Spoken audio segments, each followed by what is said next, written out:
ಅರೆಭಾಷಿಕರ ವಿವಾಹ ಪದ್ಧತಿ ಎನ್ನುವ ವಿಷಯದ ಬಗ್ಗೆ ನನಗೆ ಮಾತಾಡಿಕೆ ಕೊಟ್ಟಳು. ಬಹುಶಃ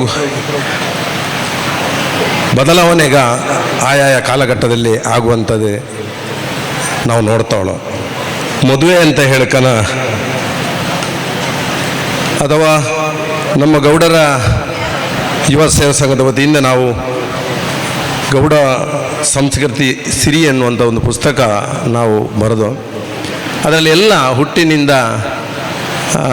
ಸಾಯುವ ತನಕದ ಎಲ್ಲ ವಿಚಾರಗ ಅದರಲ್ಲಿ ನಾವು ಒಂದಷ್ಟು ಜನ ಒಂದು ಸಮಿತಿ ಮಾಡಿಕೊಂಡು ಗೌಡರ ಯುವ ಸೇವಾ ಸಂಘದ ನೇತೃತ್ವದಲ್ಲಿ ನಾವು ಸುಮಾರು 10-12 ವರ್ಷಗಳ ಹಿಂದೆಯೇ ಬರೆದೋಣ. ಎಲ್ಲ ಗ್ರಾಮ ಮಟ್ಟಕ್ಕೆ ಹೋಗೋಣ ನಮಗೆ ನಮ್ಮ ಅಲ್ಲಲ್ಲಿ ಈ ಸಂಸ್ಕೃತಿ ಪದ್ಧತಿ ಬಗ್ಗೆ ಚರ್ಚೆ ಆಗ್ತಾಯಿತ್ತು. ಹಾಗಾಗಿ ಅದನ್ನು ಒಂದು ಮಾಡೋಕ್ಕೂ ಎಲ್ಲ ಕಡೆ ಇಲ್ಲಿ ಸುಬ್ರಹ್ಮಣ್ಯದಿಂದ ಹಿಡಿದು ಇಲ್ಲಿ ಸಂಪಾಜೆ ಭಾಗದವರೆಗೆ ಒಂದೇ ರೀತಿಯಲ್ಲಿ ಮಾಡೋಕ್ಕೆ ಎನ್ನುವ ದೃಷ್ಟಿಯಲ್ಲಿ ಆ ಒಂದು ಕಾರ್ಯ ಒಂದು ಕೈಗೆತ್ತನ್ನು ನಾವು ಮಾಡೋಣ. ಆದರೂ ಕೂಡ ಬೇರೆ ಬೇರೆ ಭಾಗಗಳಲ್ಲಿ ಇಂದು ಕೂಡ ಬೇರೆ ಬೇರೆ ಪದ್ಧತಿಗೆ ಆಚರಣೆಯಲ್ಲಿ ಬರ್ತಾ ಉಂಟು. ಒಂದು ನಮ್ಮಲ್ಲಿ ಇರತಕ್ಕಂಥ ಊರುಗೌಡರ ಗಟ್ಟಿತನ ಇಲ್ಲದೆ ಇರುವಂಥದ್ದೇ ಕಾರಣ ಅಂತ ಹೇಳಕ್ಕೆ. ಏನೇ ಇರಲಿ, ಆ ಕಾರಣದಿಂದ ನನಗೆ ಕೊಟ್ಟಂಥ ನಿಮಿಷ ಕೂಡ 15 ಹೆಚ್ಚು ಮಾತಾಡಿಕೋ ಅದನ್ನೇ ಆ ವಿಷಯಕ್ಕೆ ಬನ್ನೆ. ಹಾಗಾಗಿ ಈ ಮದುವೆ ಕಾರ್ಯದಲ್ಲಿ ನಮ್ಮ ಸಮುದಾಯದಲ್ಲಿ ಮದುವೆ ಅಥವಾ ಯಾವುದೇ ಸಮುದಾಯಕ್ಕೆ ಅದೊಂದು ನಿಯೋಜಿತ ವ್ಯವಸ್ಥೆ, ವಂಶ ಬೆಳೆಯುವಂಥ ದೃಷ್ಟಿಯಲ್ಲಿ ಅದೊಂದು ಮದುವೆ ಅನ್ನೋದು ಒಂದು ನಿಯೋಜಿತ ವ್ಯವಸ್ಥೆ ಅಂತ ಹೇಳಕ್ಕೆ. ಇಂದಿನ ಕಾಲದಲ್ಲಿ ನಾವು ಸ್ವಲ್ಪ ಈಗಿನ ಒಂದು ಪದ್ಧತಿಗೂ ಆಚರಣೆಗೂ ಆ ಇಂದಿನ ಒಂದು ಆಚರಣೆಗೂ ಸ್ವಲ್ಪ ಅಲ್ಲ ಬಹಳಷ್ಟು ವ್ಯತ್ಯಾಸ, ಸ್ವಲ್ಪ ಅಲ್ಲ ಬಹಳಷ್ಟು ವ್ಯತ್ಯಾಸ ಬಂದುಬಿಟ್ಟು. ಹಿಂದಿನ ಕಾಲದಲ್ಲಿ ಮದುವೆ 3 ದಿನ ಮಾಡ್ತಿದ್ದು, ಈಗ ತರಾತುರಿಯಲ್ಲಿ ಒಂದೇ ದಿನದಲ್ಲಿ ಮುಗ್ದದೆ. ಮದುವೆ ಧಾರೆ ತುಪ್ಪ ಎಲ್ಲವೂ ಒಂದೇ ದಿನ ಅದೇ. ಹಿಂದಿನ ಕಾಲದಲ್ಲಿ ಗೂಡೆನ ನೋಡಿಕೆ ಹೈದನ ಮನೆಗೆ ಹೋಗ್ತಿದ್ದು. ನಾನು ಸ್ವಲ್ಪ ಹಿಂದಿನ ಪದ್ಧತಿನ ಹೇಳನೆ. ಗೂಡೆನ ಮನೆಗೆ ಹೈದನ ಮನೆಯೋ ಹಿರಿಯೋ ಅಪ್ಪ ಅಮ್ಮ ಹಿರಿಯೋ ಹೋಗ್ತಿದ್ದು. ಹೈದ ಮೊದಲು ಹೋಗಿ ನೋಡುವ ಕ್ರಮ ಇತ್ತಲೇ. ಅಲ್ಲಿ ಅವಕ್ಕೆ ಒಪ್ಪಿಗೆ ಯಾರೆ ಆ ಗೂಡೆನ ಪರೀಕ್ಷಿಸಿ ಅವಳ ಗುಣ ನಡತೆ, ಅವಳು ಸರಿಯಾದ ಕನ್ಯೆ ಅಂದರೆ ಸುಂದರಿ ಅಥವಾ ಅವಳಿಗೆ ಒಪ್ಪುವಂಥ ಮನೆಗೆ ಒಪ್ಪುವಂಥ ಕನ್ಯೆ ಆದರೆ ಅವು ಒಪ್ಪಿಕೊಂಡು ಹೈದನ ಮನೆಗೆ ಮನೆ ನೋಡಿಕೆ ಕರೀತಿದ್ದ. ಹಿಂದಿನ ಕಾಲದಲ್ಲಿ ಕರೀತಿದ್ದು. ಹೈದ ಹೋಗಿ ನೋಡುವ ವ್ಯವಸ್ಥೆ ಇತ್ತಲ್ಲ. ಈಗ ಹೈದ ಗೂಡೆಗಳೇ ಅವೇ ಒಪ್ಪಿಕೊಂಡು ಮದುವೆ ಆಗುವಂಥ ಒಂದು ಸ್ಥಿತಿ ಕಾಲಘಟ್ಟ ಇಂದು ಬಂದುಟ್ಟು. ಹಿರಿಯವು ಇಲ್ಲಿ ಒಪ್ಪಿಗೆ ಕೊಟ್ಟವೆ, ಮದುವೆ ಆ ರೀತಿಯಲ್ಲಿ ನಡೆದಿದೆ. ಆದರೆ ಹಿಂದಿನ ಕಾಲದಲ್ಲಿ ಅಲ್ಲಿ ಅದು ನಿಘಂಟಾದ ಮೇಲೆ ಗೂಡೆ ಮನೆಯ ಹೈದನ ಮನೆಗೆ ಬಂದು ನೋಡಿ ಒಪ್ಪಿಗೆ ಅಂತ ಆದರೆ ಗೂಡೆನ ಸೋದರ ಮಾವನ ಮನೆಗೆ ಒಪ್ಪಿಗೆಗಾಗಿ ಹೋಗುವಂಥ ಕ್ರಮ ಇತ್ತು ಎಂದು ಸೋದರ ಮಾತಾಡಿಸೋದು ನಾವು ವೀಳ್ಯಶಾಸ್ತ್ರ ಮಾಡದ ಮೇಲೆ ಮಾಡ್ತಾವಳು. ಈ ಒಂದು ಬದಲಾವಣೆಗೆ ಔಟು ಅಂತ ಹೇಳೋದಕ್ಕೆ ನಾನು ಅದರ ಹೇಳ್ತಾಳೆ. ಗೂಡೆನ ಮನೆಗೆ ಸೋದರ ಮಾವ ಅಂದರೆ ಅವ್ವನ ಸಹೋದರರ ಮನೆಗೆ ಹೋಗು. ಮನೆ ಅಪ್ಪ ಅಮ್ಮ ಒಂದು 4-5 ಜನ ಹಿರಿಯವರು ಸೇರಿಕೊಂಡು ಹೋಕನ ಅಲ್ಲಿ ಕಾರ್ನೂರಿಗಿಸುವಂಥ ಕ್ರಮ ಉಂಟು. ಈಗ ಅದನ್ನು ನಾವು ವೀಳ್ಯಶಾಸ್ತ್ರದ ಆ ದಿನ ಮಾಡ್ತಾಳೋ. ನಾನು ಹಿಂದಿನ ಒಂದು ಪದ್ಧತಿಯಲ್ಲಿ ನಾನು ಹಿರಿಯರಿಂದ ಕೇಳಿದು ಮತ್ತು ನಾವೆಲ್ಲ ಪುಸ್ತಕ ಬರೆಯೋಕ್ಕನ್ನು ಚರ್ಚೆ ಮಾಡಿದಂಥ ವಿಷಯ ಇದು. ಹಾಗಾಗಿ ಗೂಡೆನ ಮನೆಯಲ್ಲಿ ಹಿರಿಯೋಕೆ ಬಡಿಸೋದು, ಹೋಕನ ಒಂದು ಸೇರಿ ಅಕ್ಕಿ, ಕಾಯಿ, ಹೆಂಟಲಾಕಿ, ಸರಾಯಿ ಇಂಥದನ್ನೆಲ್ಲ ಕೊಂಡು ಹೋಗೋಂಥ ಕ್ರಮ ಪೂರ್ವ ಪದ್ಧತಿಯಲ್ಲಿ ಇತ್ತು. ಹಾಗಾಗಿ ಅಲ್ಲಿ ಹೋಗೋಣ. ಅದರೊಟ್ಟಿಗೆ ಹೈದನ ಮನೆ ಒಬ್ಬ ಪ್ರತಿನಿಧಿ ಅಲ್ಲಿ ಬಾತಿದ್ದೋಗಣ. ಹೈದನ ಮನೆಯ ಪ್ರತಿನಿಧಿ ಯಾಕೆ ಅಂತ ಹೇಳಿದ್ರೆ ಸೋದರ ಮಾವಂಗೆ ಆ ಗೂಡೆಯ ಮೇಲೆ ಅಷ್ಟು ಹಕ್ಕಿತ್ತು. ಅವ ನಾಳೆ ಅದನ್ನು ತಪ್ಪಿಸುವುದು ಎನ್ನುವಂಥ ದೃಷ್ಟಿಯಲ್ಲಿ ಹೈದನ ಮನೆಯ ಒಬ್ಬ ಪ್ರತಿನಿಧಿ ಕೂಡ ಹೋಗುವಂಥ ಕ್ರಮ ಇತ್ತು ಅಂತ ನಮ್ಮ ಹಿರಿಯವು ಹೇಳುತ್ತಿದ್ದು. ಬಹುಶಃ ಕಾವೇರಮ್ಮನಂತ ಹಿರಿಯವಕ್ಕೆ ಗೊತ್ತಿರೋದು. ಹಾಗಾಗಿ ಇದು ಒಂದು ಕ್ರಮ ಇಂದು ಬದಲಾವಣೆ ಆಗ್ಬಿಟ್ಟು ನಾವು ಯಾವಾಗ ವೀಳ್ಯಶಾಸ್ತ್ರ ಮಾಡುವೆ ಅಂದು ಸೋದರ ಮಾತಾಡಿಸುವಂಥ ಕ್ರಮ. ದಾರೆಗೆ ನೋಡಿ ಯಾಕೆ ಅಂತ ಹೇಳಿದ್ರೆ ಆ ಕಾರಣ ಉಂಟು. ದಾರೆಗೆ ಮೊದಲೊಂದು ಅಥವಾ ಹೂಮಾಲೆ ಹಾಕುವ ಮೊದಲು ತೆರೆ ಇಸುವ ಕ್ರಮ ಉಂಟು. ತೆರೆ ಹಿಡ್ಕೊಂಡದು ಯಾರಾದರೂ ಮನೆ ಗೂಡೆ ಮೊದಲು ಬಂದದೆ, ಈಗ ಬದಲಾವಣೆ ಉಂಟು ಅದ್ರ ಮತ್ತೆ ನಾ ಹೇಳಲೆ, ಗೂಡೆ ಮೊದಲು ಬಂದು ಮೆಟ್ಟಕ್ಕಿ ಮೇಲೆ ನಿತ್ತ ಮೇಲೆ ಹೈದ ಬರುವಂಥದ್ದು, ಆಗ ತೆರೆ ಹಿಡಿಯೋಕು ಅವು ನೋಡಿಕೊಂಡು. ಹಿಂದಿನ ಕಾಲಲ್ಲಿ ಗೂಡೆ ಅಥವಾ ಹೈದ ಇವು ನೋಡುದು ದಾರಮಂಟಪಲ್ಲಿ ಮೊದಲು ನೋಡಿಕೆ ಇತ್ಲೆ ಅಂತ ಹಿರಿಯವೇ ನಿಘಂಟು ಮಾಡದ, ಹಿರಿಯವೇ ಒಪ್ಪಿಕೊಂಡು ಬರತಕ್ಕಂಥ ಪದ್ಧತಿ ಆ ಕಾಲದಲ್ಲಿತ್ತು. ಅದಕ್ಕಾಗಿ ತೆರೆ ಹಿಡಿಯುವ ಕ್ರಮ ಅಲ್ಲಿವರೆಗೆ ಅವು ನೋಡಿಕೆ ಗೊತ್ತೆ ಅನ್ನುವ ರೀತಿಯಲ್ಲಿ ಇಂದು ತೆರೆ ಹಿಡಿಯೋದು ಯಾಕೆ ಅಂತ ನಮಗೆ ಗೊತ್ತಿಲ್ಲ. ಕೇಳ್ರೆ ಎಲ್ಲರೊಟ್ಟಿಗೆ ಕೇಳ್ರೆ ತೆರೆ ಹಿಡಿದು ಅಂತದಕ್ಕೆ ಅವು ಹೈದ ಬಾತು ಗೂಡೆ ಬಾತು ತೆರೆ ಹಿಡೀನಿ ಅಂತ ಹೇಳುವೆ. ಆ ದೃಷ್ಟಿಯಲ್ಲಿ ಹಿಂದೆ ನೋಡ್ತಿತ್ಲೆ ಹೈದ ಗೂಡೆ ಅವು ಪರಸ್ಪರ ನೋಡ್ತಿತ್ಲೆ. ಈ ದೃಷ್ಟಿಯಲ್ಲಿ ಅವು ಅದನ್ನು ಅಲ್ಲಿ ತೆರೆ ಹಿಡಿಯುವಂಥ ಕಾರ್ಯ ಮಾಡ್ತಿದ್ದವು. ನಂತರ ನಮ್ಮ ಊರುಗೌಡರ ವಿಶೇಷ ಪಾತ್ರ ಬದಲಾವಣೆಗಳಲ್ಲಿ ಮತ್ತೊಂದು ಊರುಗೌಡರ ವಿಶೇಷ ಪಾತ್ರ ಉಂಟು. ಎಲ್ಲ ಕಾರ್ಯಕ್ರಮಗಳ ಅದು ಹುಟ್ಟಿನಿಂದ ಸಾಯೋ ತನಕದ ಎಲ್ಲ ಕಾರ್ಯಕ್ರಮಗಳು ಆ ಊರುಗೌಡರಿಗೆ ಅವರ ನೇತೃತ್ವದಲ್ಲಿ ನಡೆಯುವಂಥದ್ದು. ಹಾಗಾಗಿ ಈ ಮದುವೆ ಕಾರ್ಯಕ್ರಮದಲ್ಲಿ ಕೂಡ ಊರುಗೌಡರಿಗೆ ಒಂದು ಉಡುಗೆ ತೊಡುಗೆ ಇತ್ತು. ಬಿಳಿ ಶರ್ಟು, ಬಿಳಿ ಶಾಲು ಮತ್ತು ಬಿಳಿ ಮುಂಡು ತೊಟ್ಟು ಅವು ವೀಳ್ಯಶಾಸ್ತ್ರಕ್ಕೆ ಬರಬೇಕು. ಆದರೆ ಇಂದಿನ ಪದ್ಧತಿ ಈ ಕಾಲದಲ್ಲಿ ಏನು ಬದಲಾವಣೆ ಆಗ್ಬಿಟ್ಟು ಈಗ ಪ್ಯಾಂಟ್ ಶರ್ಟ್ ಹಾಕ್ಕೊಂಡು ಊರುಗೌಡರುಗಳು ತಲೆಗೊಂದು ಖರ್ಚಿಪ್ ಹಾಕ್ಕೊಂಡು ಬಂದು ನಡೆಸುವಂಥ ಈ ಬದಲಾವಣೆಗೆ ಇಂದಿನ ಕಾಲಘಟ್ಟದಲ್ಲಿ ಮುಂದುವರೆದಿಟ್ಟು ಆಗ್ಬಿಟ್ಟು ಅಂತ ಹೇಳಿಕೆ ನಾನು ಇಷ್ಟಪಡ್ತಾಳೆ. ವೀಳ್ಯಶಾಸ್ತ್ರ ಕೂಡ ಯಾವಾಗ ಮಾಡ್ತಿದ್ದೋ ಎನ್ನುವಂಥ ಈ ಬದಲಾವಣೆಗಳಲ್ಲಿ ಮತ್ತೊಂದು ವೀಳ್ಯಶಾಸ್ತ್ರ ಹಿಂದಿನ ಕಾಲದಲ್ಲಿ ಒಂದು ಹೆಚ್ಚಂದರೆ 8 ದಿನ ಅಂದರೆ ಒಂದು ವಾರಕ್ಕೆ ಮುಂಚೆ ಮಾಡುವಂಥದ್ದು. ವೀಳ್ಯಶಾಸ್ತ್ರ ಮಾಡಿದ ಮೇಲೆ ಗೂಡೆ ಅಥವಾ ಹೈದ ಅವು ಬೇರೆ ಮನೆಗೆ ಹೋಗಿಲ್ಲೆ ಅಥವಾ ಸೊಪ್ಪು ಸೌದೆ ಹಾಕಿಲ್ಲೆ, ಈ ರೀತಿಯಲ್ಲಿ ಒಂದು ಕ್ರಮಬದ್ಧ ರೀತಿಯಲ್ಲಿ ಅವು ವೀಳ್ಯಶಾಸ್ತ್ರ ಮಾಡ್ತಿದ್ದು ಮತ್ತು ಆ ರೀತಿ ಅವು ಯಾವುದೇ ಕಾರ್ಯದಲ್ಲಿ ಹೋಗಿಲ್ಲೆ ಗೂಡೆ ಅಥವಾ ಹೈದ.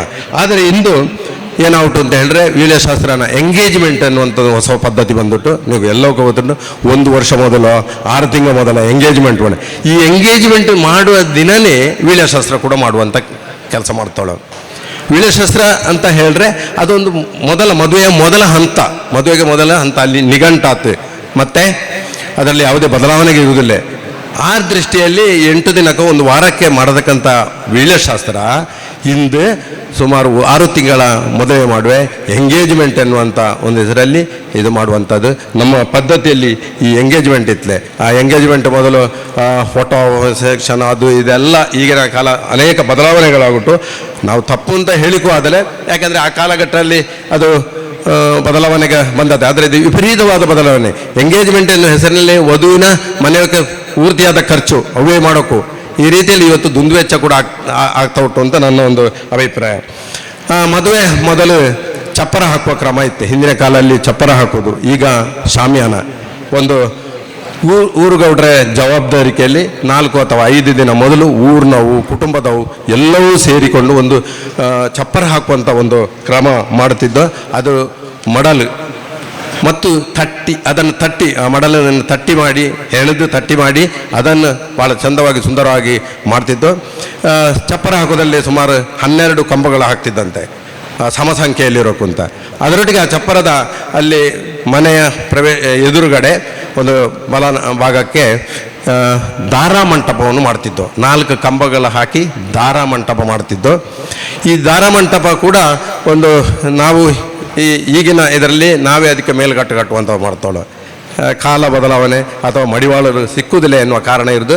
ಆದರೆ ಹಿಂದಿನ ಕಾಲದಲ್ಲಿ ಆ ದಾರ ಮಂಟಪ ಮಾಡಿದ ಮೇಲೆ ಅದಕ್ಕೆ ಮಡಿವಾಳಗಿತ್ತು ಬಂದು ಅಥವಾ ಮಡಿವಾಳರು ಬಂದು ಏನು ಇದು ಮೇಲ್ಕಟ್ಟು ಕಟ್ಟುವಂಥದ್ದು. ಮೇಲ್ಕಟ್ಟಿಗೆ ಜೋಡಿ ತೆಂಗಿನಕಾಯಿ 5 ವೀಳ್ಯದೆಲೆ 1 ಅಡಿಕೆ ಪೋಣಿಸಿ ಅದನ್ನು ಕಟ್ಟುವಂಥ ಕ್ರಮ ಇತ್ತು. ಅದರೊಟ್ಟಿಗೆ ಮುಖದ್ವಾರಕ್ಕೆ ಕ್ಷೌರಿಕ ಬಂದು ಅಲ್ಲಿ ಇದು ಪಾದುಕೆ ಜೋಡಿಸಿಡುವಂಥ ಕ್ರಮ ಇತ್ತು. ಪಾದುಕೆಗಳನ್ನು ಆ ಪಾದುಕೆ ಇಡುವಂಥ ಕ್ರಮ ಯಾಕೆಂತ ಹೇಳಿದ್ರೆ ಚಪ್ಪರಕ್ಕೆ ಬಾಕನ ವಧುವರವರು ಬಾಕನ ಆರತಿ ಎತ್ತುವೆ, ಅಲ್ಲಿ ಆರತಿ ಎತ್ತಿಕನ ಇದರಲ್ಲಿ ನಿಲ್ಲೋಕವು ಅಲ್ಲೇ ಆ ಪಾದುಕೆಯಲ್ಲಿ ನಿಲ್ಲಿಸಿ ಮಾಡುವಂಥ ಆ ರೀತಿಯ ಕ್ಷೌರಿಕರು ಬಂದು ಮಾಡುತ್ತಿದ್ದ. ಈಗ ಯಾವ ಕ್ರಮಗಳು ಈಗ ಇವೆಲ್ಲ ಕ್ರಮಗಳು ಬದಲಾವಣೆ ಉಂಟು. ನಮ್ಮ ಕಡೆ ಇದು ಯಾವ ಕ್ರಮಗಳು ಇಲ್ಲ. ಹಾಗಾಗಿ 2 ರೀತಿಯಿಂದ ಮದುವೆ ಈಗ ಆಗ್ತೊಟ್ಟು. ಅದು ಕಾರಣನೊಟ್ಟು ನಮ್ಮ ಈ ಭಾಗ ಸಾಧಾರಣವಾಗಿ ಸುಳ್ಯ ಇತ್ತ ನಾವು ಗೌಡ್ರ ದಾರೆ ಅಂತ ಹೇಳುವೆ, ಅತ್ತ ಹೋದರೆ ಬ್ರಾಹ್ಮಣ ದಾರೆ ಅಂತ ಹೇಳುವೆ. ಹಿಂದೆ ಆ್ಯಕ್ಚುಲಿ ಬ್ರಾಹ್ಮಣರು ಇದ್ದು, ಮದುವೆಗೆ ಬ್ರಾಹ್ಮಣರು ಬಂದು ಅವರ ನೇತೃತ್ವದಲ್ಲಿ, ಅಂದರೆ ನಮಗೆ 10 ಕುಟುಂಬ ಅಂತ ಒಂದು ಬಂದದೆ. 10 ಕುಟುಂಬದಲ್ಲಿ ಎಲ್ಲವೂ ಬಂದವೆ. ಕ್ಷೌರಿಕರು ಬಂದವೆ, ಅಥವಾ ಅಜಲರು ಬಂದವೆ, ಬ್ರಾಹ್ಮಣರು ಬಂದವೆ, ಮಡಿವಾಳರು ಬಂದವೆ. ಈ 10 ಕುಟುಂಬದವು ಸೇರಿಕೊಂಡು ಯಾವುದೇ ಒಂದು ಕಾರ್ಯಕ್ರಮ, ಗೌಡರಿಗೆ ಈ ಕಾರ್ಯಕ್ರಮಗಳಿಗೆ ಪೂರಕವಾಗಿ ಇರುವವು ಅವು. ಹಾಗಾಗಿ ಕ್ಷೌರಿಕನು ಆ ದೃಷ್ಟಿಯಲ್ಲಿ ಬರ್ತಿದ್ದು, ಮಡಿವಾಳರು ಮದುವೆಗೆ ಆ ರೀತಿಯಲ್ಲಿ ಬರ್ತಿದ್ದು. ಹಾಗಾಗಿ ಅಲ್ಲಿ ವಿಶ್ವಕರ್ಮ ಬಂದು ಅದ ಒಂದು ಪ್ರವೇಶದರಲ್ಲಿ ಹಾಕತಕ್ಕಂಥ ಮರದ ಪಾದುಕೆ, ಅದು ಹಾಳೆ ಮರದ ಪಾದುಕೆ, ಬೇರೆ ಯಾವುದೇ ಮರ ಅಲ್ಲ, ಹಾಲೆ ಮರದ ಪಾದುಕೆಯನ್ನು ಮಾಡಿ ಅದರಲ್ಲಿ ಆರತಿ ಮಾಡ್ಕೊಂಡು ಗೂಡೆ ಹೈದ ನಿಲ್ಲುವಂಥದ್ದಿತ್ತು. ಈ ರೀತಿ ಮತ್ತೆ ಈ ಮೇಲ್ಕಟ್ಟು ಕಟ್ಟಿದ ಇದಕ್ಕೆ ಕಂಬ 4 ಇದೆಯಲ್ಲ, ಅದಕ್ಕೆ ಉಜ್ಜಿಕೆ ಬಿಳಿ ಬಟ್ಟೆ ಕಟ್ಟದಿದ್ದು. ಯಾಕೆ? ಎಣ್ಣೆ ಅರಿಶಿನ ಆಗಿ ಉಜ್ಜಿಕೆ ಬೇಕಾಗಿ ಕಟ್ಟುವಂಥದ್ದು. ಈಗ ಅದು ಗೊತ್ತಿಲ್ಲ ಅದು ಯಾಕೆ ಕಟ್ಟುವುದು ಅಂತ. ಈ ರೀತಿಯಲ್ಲಿ ಹಲವು ಬದಲಾವಣೆಗಳು. ಅದರೊಟ್ಟಿಗೆ ಇದೆಲ್ಲ ಆಗಿ ಮದರಂಗಿ ಅದ ನಂತರ ಮತ್ತೊಂದು ನಮ್ಮ ಸಂಸ್ಕೃತಿಯಲ್ಲಿ ಏನು ಬಿಟ್ಟು ಅಂದರೆ, ಬಳೆಗಾರರು ಬಂದು ವಧುವಿಗೆ ಗೂಡೆಗೆ ಮುಂದಿನ ದಿನ ಮದರಂಗಿ ಮುಂದಿನ ದಿನ ಬಳೆ ತೊಡಿಸುವ ಒಂದು ಕಾರ್ಯಕ್ರಮ ಇತ್ತು. ಅದು ಕೂಡ ಈಗ ಇಲ್ಲೇ ಬಳೆ ತೊಡಿಸುವ ಕಾರ್ಯಕ್ರಮ. ಮತ್ತು ಹೈದನ ಮುಖಕ್ಷೌರ, ಅದು ಮದರಂಗಿ ದಿನವೇ ಮುಖಕ್ಷೌರ, ಬೆಳಿಗ್ಗೆ ಬೊಳ್ಪಿಗೆ ಬಂದು ಮುಖಕ್ಷೌರ ಮಾಡುವಂಥ. ಆದರೆ ಈಗ ಎಲ್ಲ ಹುಡುಗರು ಗಡ್ಡ ಬಿಟ್ಟುಕೊಂಡು ಮದುವೆ ಮಾಡುವೆ, ಒಪ್ಪುದಿಲ್ಲ. ಯಾವುದೇ ಹುಡುಗರು ಗಡ್ಡ ತೆಗಿಯೋಕ್ಕೆ ಒಪ್ಪುದಿಲ್ಲ. ಮೊನ್ನೆ ಯಾರೋ ಹೇಳ್ತಿದ್ದು, ಗಡ್ಡ ತೆಗಿಸಿಕೆ ಒಬ್ಬ ಊರುಗೌಡರು ಭಾಳ ಒತ್ತಾಯ ಮಾಡಿ ಹೋಗಿ ಊರುಗೌಡರು ಗಡ್ಡ ತೆಗಿಸಿದವಡ ಆ ಮನೆಯವನ ಭಾಳ ಒತ್ತಾಯ ಮಾಡಿ ಅವನ ಮಂಗಂಗೆ ಮದುವೆ ಹಾಕನ ನೋಡೋಣ ಗಡ್ಡ ತೆಗಿಸುವೇನೇ ಇಲ್ಲೇನೋ ಅಂತ ಅವು ಒಂದು ರೀತಿಯ ಚಾಲೆಂಜಲ್ಲಿ ಅದು ಅವಾಗ ತೆಗಿಸಿಗೆ ಆತ್ಲಾಗ ಊರುಗೌಡ್ರಿಗೆ. ಹಾಗೆ ಆ ಮನೆಯು ಬಾತಲಿ. ಇದು ನಿನ್ನೆ ಮೊನ್ನೆ ನಡೆದಂಥ ಘಟನೆಗ ಈ ರೀತಿಯಲ್ಲಿ ಕೂಡ ಹಿಂದೆ ಹೈದಂಗ ಮುಖಕ್ಷೌರ ಮಾಡಿಸುವುದಿಲ್ಲ ಎನ್ನುವುದ ಒಂದು ಕಾರಣ. ಎಣ್ಣೆ ಅರಿಶಿನಕ್ಕೆ ಮೊದಲು ಪ್ರಾರ್ಥನೆ ಮಾಡಿಕೊಟ್ಟು ದೇವರಲ್ಲಿ ಪ್ರಾರ್ಥನೆ ಮಾಡಿಕೊಳ್ಳಬೇಕು, ದೇವರ ಕೊನೆಗೆ ಹೋಗಿ ಪ್ರಾರ್ಥನೆ ಮಾಡುವಂಥದ್ದು. ಅದು ಕೂಡ ಈಗ ಮಾಡೋದಿಲ್ಲ. ಎಣ್ಣೆ ಅರಿಶಿನಕ್ಕೆ ಸೀದಾ ಅವನೇ ಹೋಗಿ ಮೇಲ್ಕಟ್ಟೆ ಅಡಿಯಲ್ಲಿ ನಿಲ್ಲುವಂಥದ್ದು, ಅಥವಾ ಕೆಲವು ಮನೆಗಳಲ್ಲಿ ಮನೆ ಒಳಗಡೆನೇ ಎಣ್ಣೆ ಅರಿಶಿನ ಮಾಡುವೆ. ಅದರೊಟ್ಟಿಗೆ ನಾನೊಂದು ಮೊನ್ನೆ ನೋಡಿದೆ, ಒಂದು ಕಡೆ ಕಂದ್ರಪಾಡಿ ಸೈಡಿಗೆ ಹೋಗಕನ ಒಂದು ಮದುವೆಗೆ ಹೋಗಕನ ಎಣ್ಣೆ ಅರಿಶಿನಕ್ಕೆ ಮೊದಲು ಈ ಹಸೆ ಚಾಪೆ ಹಾಕಿಕೆ ಮದರಂಗಿ ಹಾಕನ ಹಸೆ ಚಾಪೆ ಹಾಕುವಂಥದ್ದು, ಅದಕ್ಕೆ ಕ್ರಮ ಎಲ್ಲ ಉಂಟು. ಅದರ ಎಲ್ಲ ವಿಷಯಗಳ ಹೇಳುವುದಿಲ್ಲ. ಅಲ್ಲಿ ಏನು ಮಾಡಿ ಹೇಳಂದರೆ, ಹಸೆ ಚಾಪೆಗೆ ಮೊದಲೇ 2 ಚಿತ್ರಗಳ ಸೂರ್ಯ ಚಂದ್ರರು ಅಥವಾ ಗೂಡೆ ಹೈದನ ಚಿತ್ರ ಎಲ್ಲ ಅಂಟಿಸಿ ಅಲ್ಲಿಗೆ ಬಿಟ್ಟೋಳ. ಅದರ ಅಡಿಯಲ್ಲಿ ಮಣೆಯಿಸಿ ಭೂಮಿ ಹಸೆ ಬರೆದು ಮಣೆಯಿಸಿ ಅಲ್ಲಿ ದೇಸೆಸಿದು ಹೆಂಗಸೆ ಅಲ್ಲಿ ಊರುಗೌಡರು ಇದ್ದರೂ ಕೂಡ ಹೆಂಗಸೆ ಹತ್ತುಗೂಡು ಬದರಲ್ಲಿ ಗೋತ್ರ ಬಂಧು ಬಾಂಧವರು ಅಂತ ಹೇಳ್ಕೊಂಡಾಳೆ. ಈ ರೀತಿಯ ಬದಲಾವಣೆಗಳು ಇಂದ ಆಗ್ತಾ ಉಂಟು ಅಂತ ಹೇಳಲಿಕ್ಕೆ ನಾನು ಇಷ್ಟಪಡ್ತೀನಿ. ನಿಜವಾಗಿ ಹಸ ಚಾಪೆ ಕುದುರಿಸುವಲ್ಲಿ ಅವನ ಕುದುರಿಸಿಗಿಲ್ಲ. ಅದು ಯಾವಾಗ ಹಸ ಚಾಪೆ ಕುದುರಿಸೋದು ಎಣ್ಣೆ ಅರಶಿನ ಮದರಂಗಿ ಆಗಿ ಅಲ್ಲಿ ಒಂದು ಅಲ್ಲಿ ಹಾಲು ತುಪ್ಪ ಶಾಸ್ತ್ರ ಮಾಡಿಕೊಟ್ಟು ಕರ್ಕೊಂಡು ಬಂದ ಮೇಲೆ ಆಗ ಮಾಡುವಂಥ ಕ್ರಮನ ಅವು ಮೊದಲೇ ಮಾಡುವಂಥ ಈ ರೀತಿಯ ಬದಲಾವಣೆಗ ಇಂದ ಔಟು. ಹಾಗಾಗಿ ಮತ್ತೊಂದು ಬದಲಾವಣೆ ಮದರಂಗಿ ಶಾಸ್ತ್ರದಲ್ಲಿ ನಾನು ನೋಡ್ದು, ಹಿಂದಿನ ಕಾಲದಲ್ಲಿ ಮದರಂಗಿ ಮಾಡುವಂಥದ್ದು ನಮ್ಮ ಭಾಗದಲ್ಲಿ ಬಹುಶಃ ಎಲ್ಲ ಕಡೆ ಇತ್ತು, ರಾತ್ರಿ ಮಾಡ್ತಿತ್ತು. ಯಾಕೆ ರಾತ್ರಿ ಮಾಡ್ತಿದ್ದು ಅಂತ ಹೇಳಿದ್ರೆ, ಅವು ಊಟ ಮಾಡಿ ಮನೆಯು ಅಥವಾ ಗೂಡೆ ಇದೆ ಎಲ್ಲವೂ ಊಟ ಮಾಡಿದ ಮೇಲೆ ಎಣ್ಣೆ ಅರಿಶಿನ ಮಾಡಿ ಮದರಂಗಿ ಶಾಸ್ತ್ರ ಮಾಡ್ತಿದ್ದ ಹಿಂದಿನ ಕಾಲದಲ್ಲಿ. ಹೇಮಣ್ಣಗೆಲ್ಲ ಗೊತ್ತಿರೋದು ಅದು. ಆಮೇಲೆ ಅವು ಊಟ ಮಾಡಿಕ್ಕಿಲ್ಲ, ಫಲಹಾರ ಮಾತ್ರ ರಾತ್ರಿಯೇ ಮಾಡ್ತಿದ್ದು. ಈಗ ಅದು ಈಗಿನ ಕಾಲದಲ್ಲಿ ಅದು ಮಧ್ಯಾಹ್ನ ಬಂದ್ಬಿಟ್ಟು, ಹಾಗಾಗಿ ಊಟ ಮಾಡದೆ 2 ದಿನ 1 ದಿನ ಇಡೀ ಊಟ ಮಾಡದೆ ಇದಕ್ಕೂ ಆದಲೆ ಆ ರೀತಿಯಲ್ಲಿ ಹಿಂದಿನ ಕಾಲದಲ್ಲಿ ಇತ್ತು.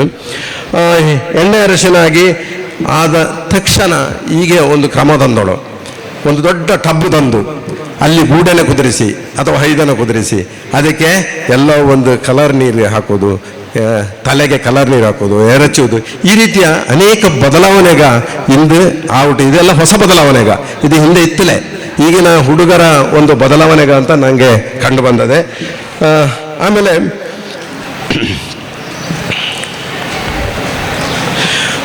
ಈಗ ಮದುವೆ ಹಿಂದಿನ ಕಾಲದಲ್ಲಿ ಎಲ್ಲಿ ಆಗ್ತಿತ್ತು ಅಂತ ಹೇಳಿದ್ರೆ ಗೂಡೆನ ಮನೆಯಲ್ಲಿ, ಎಲ್ಲವಕ್ಕೂ ಗೊತ್ತಿದ್ದ ವಿಷಯ. ಎಲ್ಲವಕ್ಕೂ ಹೈದ ಗೂಡೆನ ಮನೆಗೆ ಹೋಗಿ ಮದುವೆ ಆಗುವಂಥದ್ದು. ಅಲ್ಲಿ ಚಪ್ಪರದ ಒಂದು ಮೂಲೆಯಲ್ಲಿ ಐದನ ಅವು ಎದುರು ಬಂದು ಸ್ವಾಗತಿಸಿ ಚಪ್ಪರದ ಒಂದು ಮೂಲೆಯಲ್ಲಿ ಕುದುರಿಸ್ತಿತ್ತು. ಅಲ್ಲಿಂದ ಅವ ದಾರಮಂಟಪ ಗೂಡೆ ಒಳಗಿಂದ ದಾರಮಂಟಪಕ್ಕೆ ಬರುವಂಥದ್ದು. ಇನ್ನು ಕಲ್ಯಾಣ ಮಂಟಪಕ್ಕೆ ಬರೋಣ. ಕಲ್ಯಾಣ ಮಂಟಪದಲ್ಲಿ ಯಾವ ರೀತಿ ಮದುವೆ ಆದೆ ಎನ್ನುವ ರೀತಿಯಲ್ಲಿ ಇನ್ನು ಕಲ್ಯಾಣ ಮಂಟಪಕ್ಕೆ ಬಾಕನ ಕೂಡ ಗೂಡೆ ಮೊದಲೇ ಬಂದು ಅಲ್ಲಿ ಇವರ ಸ್ವಾಗತಿಸೋಕು ಅದು ಆಗ್ತಾ ಇಲ್ಲ, ಅದು ಹೋಗಲಿ. ಆದರೆ ಮದುವೆ ಆಗಿ ಅಲ್ಲಿ ಮದುವೆ ಆಗಿ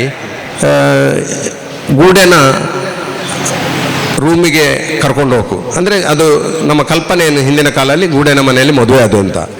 ಗೂಡೆನ ಮನೆಗೆ ರೂಮಿಗೆ ಕರ್ಕೊಂಡು ಹೋಗೋ ಬದಲು ಐದನ ರೂಮಿಗೆ ಕರ್ಕೊಂಡೋಗಿ ಕುದುರಿಸಿ ಅಲ್ಲಿ ಅವಕ್ಕೆ ಏನೋ ಕುಡಿಯೋಕ್ಕೆ ಎಲ್ಲ ಕೊಟ್ಟು ಬಂದೆ. ಇದು ಕೂಡ ನಾನು ಬಹಳಷ್ಟು ಕಡೆ ಇದನ್ನು ಮಾಡಿದೆ, ಅಲ್ಲ ಒಪ್ಪಿಕೊಂಡೋಳು. ಆದರೆ ಕೆಲವು ಕಡೆ ಇದರ ಒಪ್ಪಿಗೂ ರೆಡಿ ಇಲ್ಲ, ಇಲ್ಲೇ ಐದನ ರೂಮಿಗೆ ಬರೋಕು ಅಂತ ನಮ್ಮ ಭಟ್ರುಗಳು ಕೆಲವು ಅದನ್ನು ಇದ್ದರೆ ಅವು ಕೂಡ ಐದನ ರೂಮಿಗೆ ಕರ್ಕೊಂಡು ಹೋಗು, ಅಲ್ಲಿ ಮತ್ತೆ ಸೇರು ಇಟ್ಟು ಅಕ್ಕಿ ಇದು ತುಳಸಿ ಅದರ ಕಳಿಸುವಂಥ ಕ್ರಮ ಕೂಡ ಮಾಡ್ತವಳು.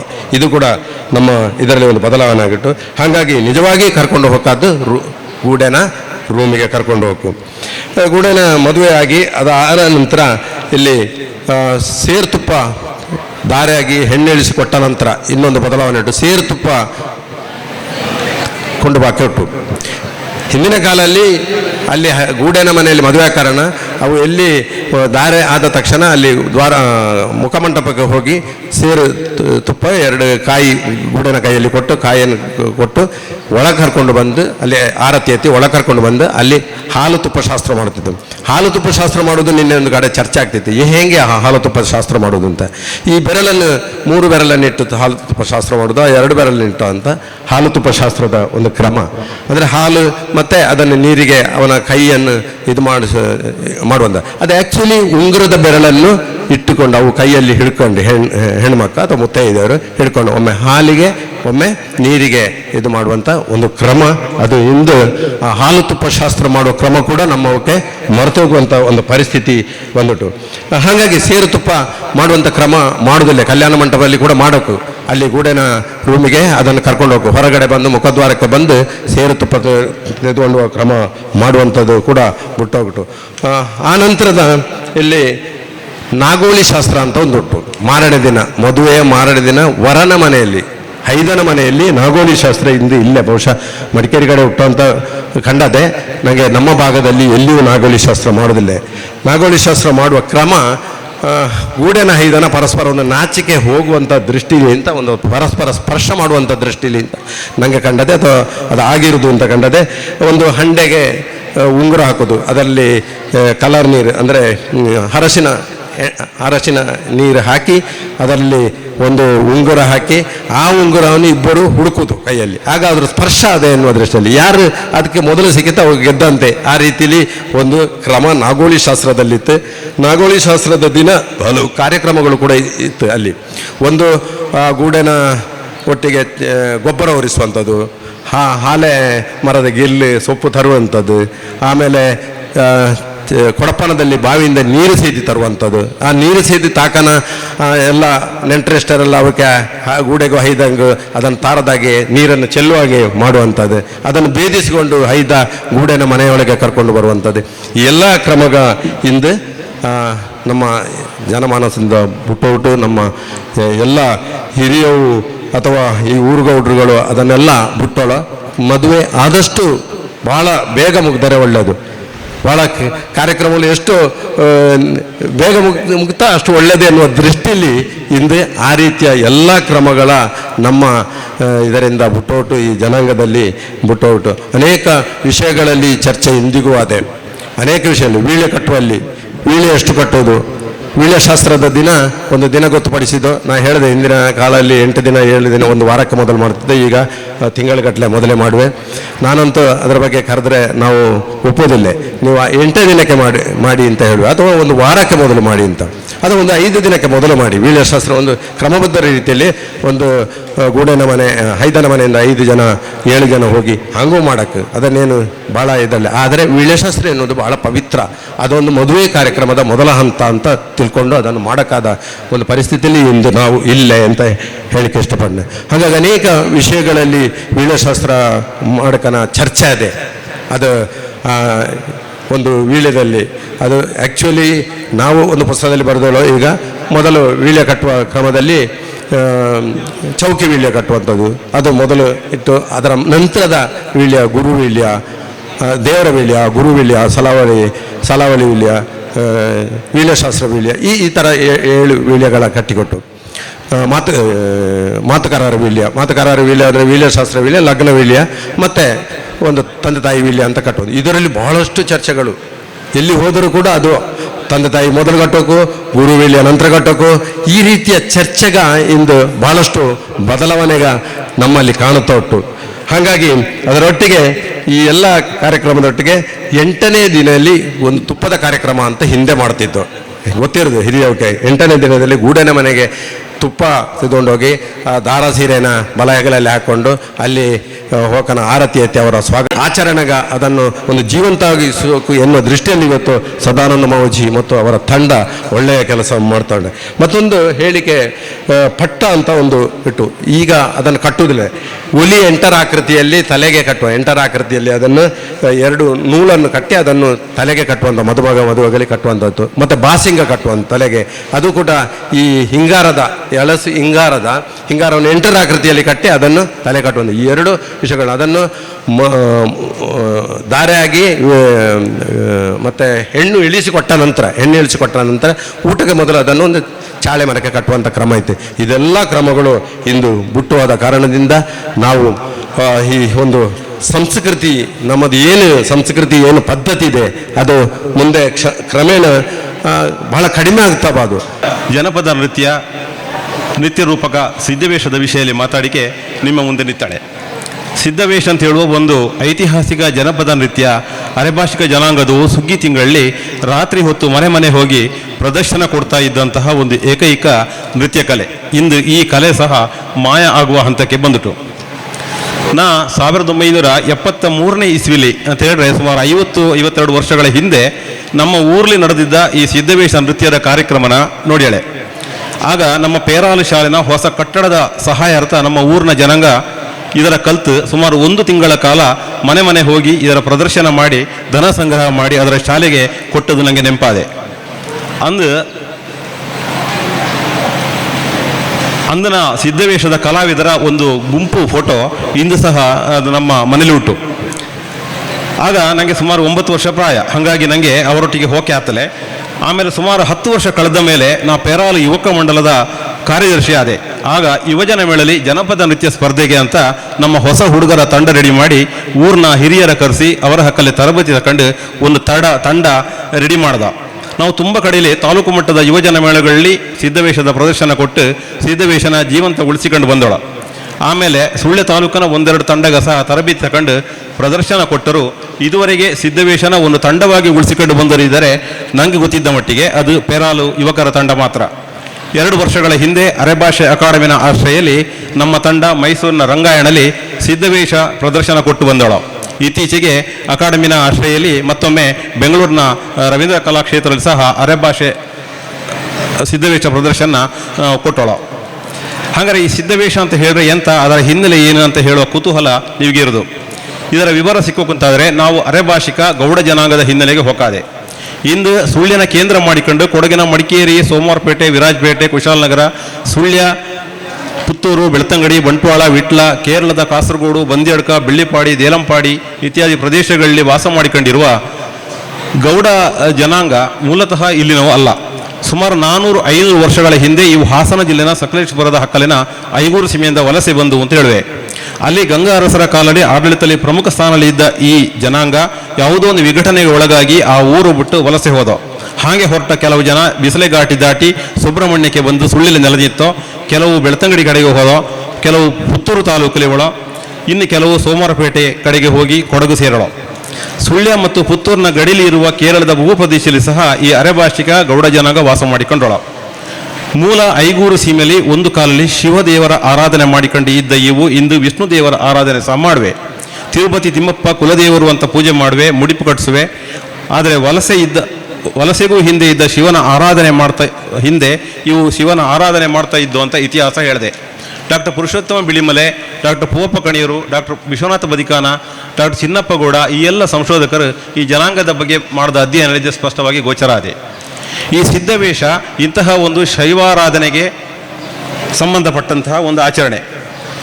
ನಾಥ ಪಂಥದ ಸಿದ್ಧ ಪುರುಷರು ಅಂದರೆ ಸಿದ್ಧಿ ಮಾಡಿದವು, ಸಾಧನೆ ಮಾಡಿದವು ಅಂತ ಅದರ ಅರ್ಥ. ಸಿದ್ಧ ಪುರುಷರ ಒಬ್ಬ ಸನ್ಯಾಸಿ ಈ ಊರಿಗೆ ಬಾಕನ ನೃತ್ಯ ಮಾಡಿಕೊಂಡು ಆ ಸನ್ಯಾಸಿಯನ್ನು ಸ್ವಾಗತ ಮಾಡೋದು, ಶಿವ ಸಂಬಂಧಿತ ಪುರುಷ ದೇವರ ಪೂಜೆ ಮಾಡೋದು, ವೈಷ್ಣವ ಆರಾಧನೆಯನ್ನು ನಿರಾಕರಣೆ ಮಾಡೋದು ಇದರಲ್ಲಿರುವಂತಹ ಮುಖ್ಯ ಭಾಗ.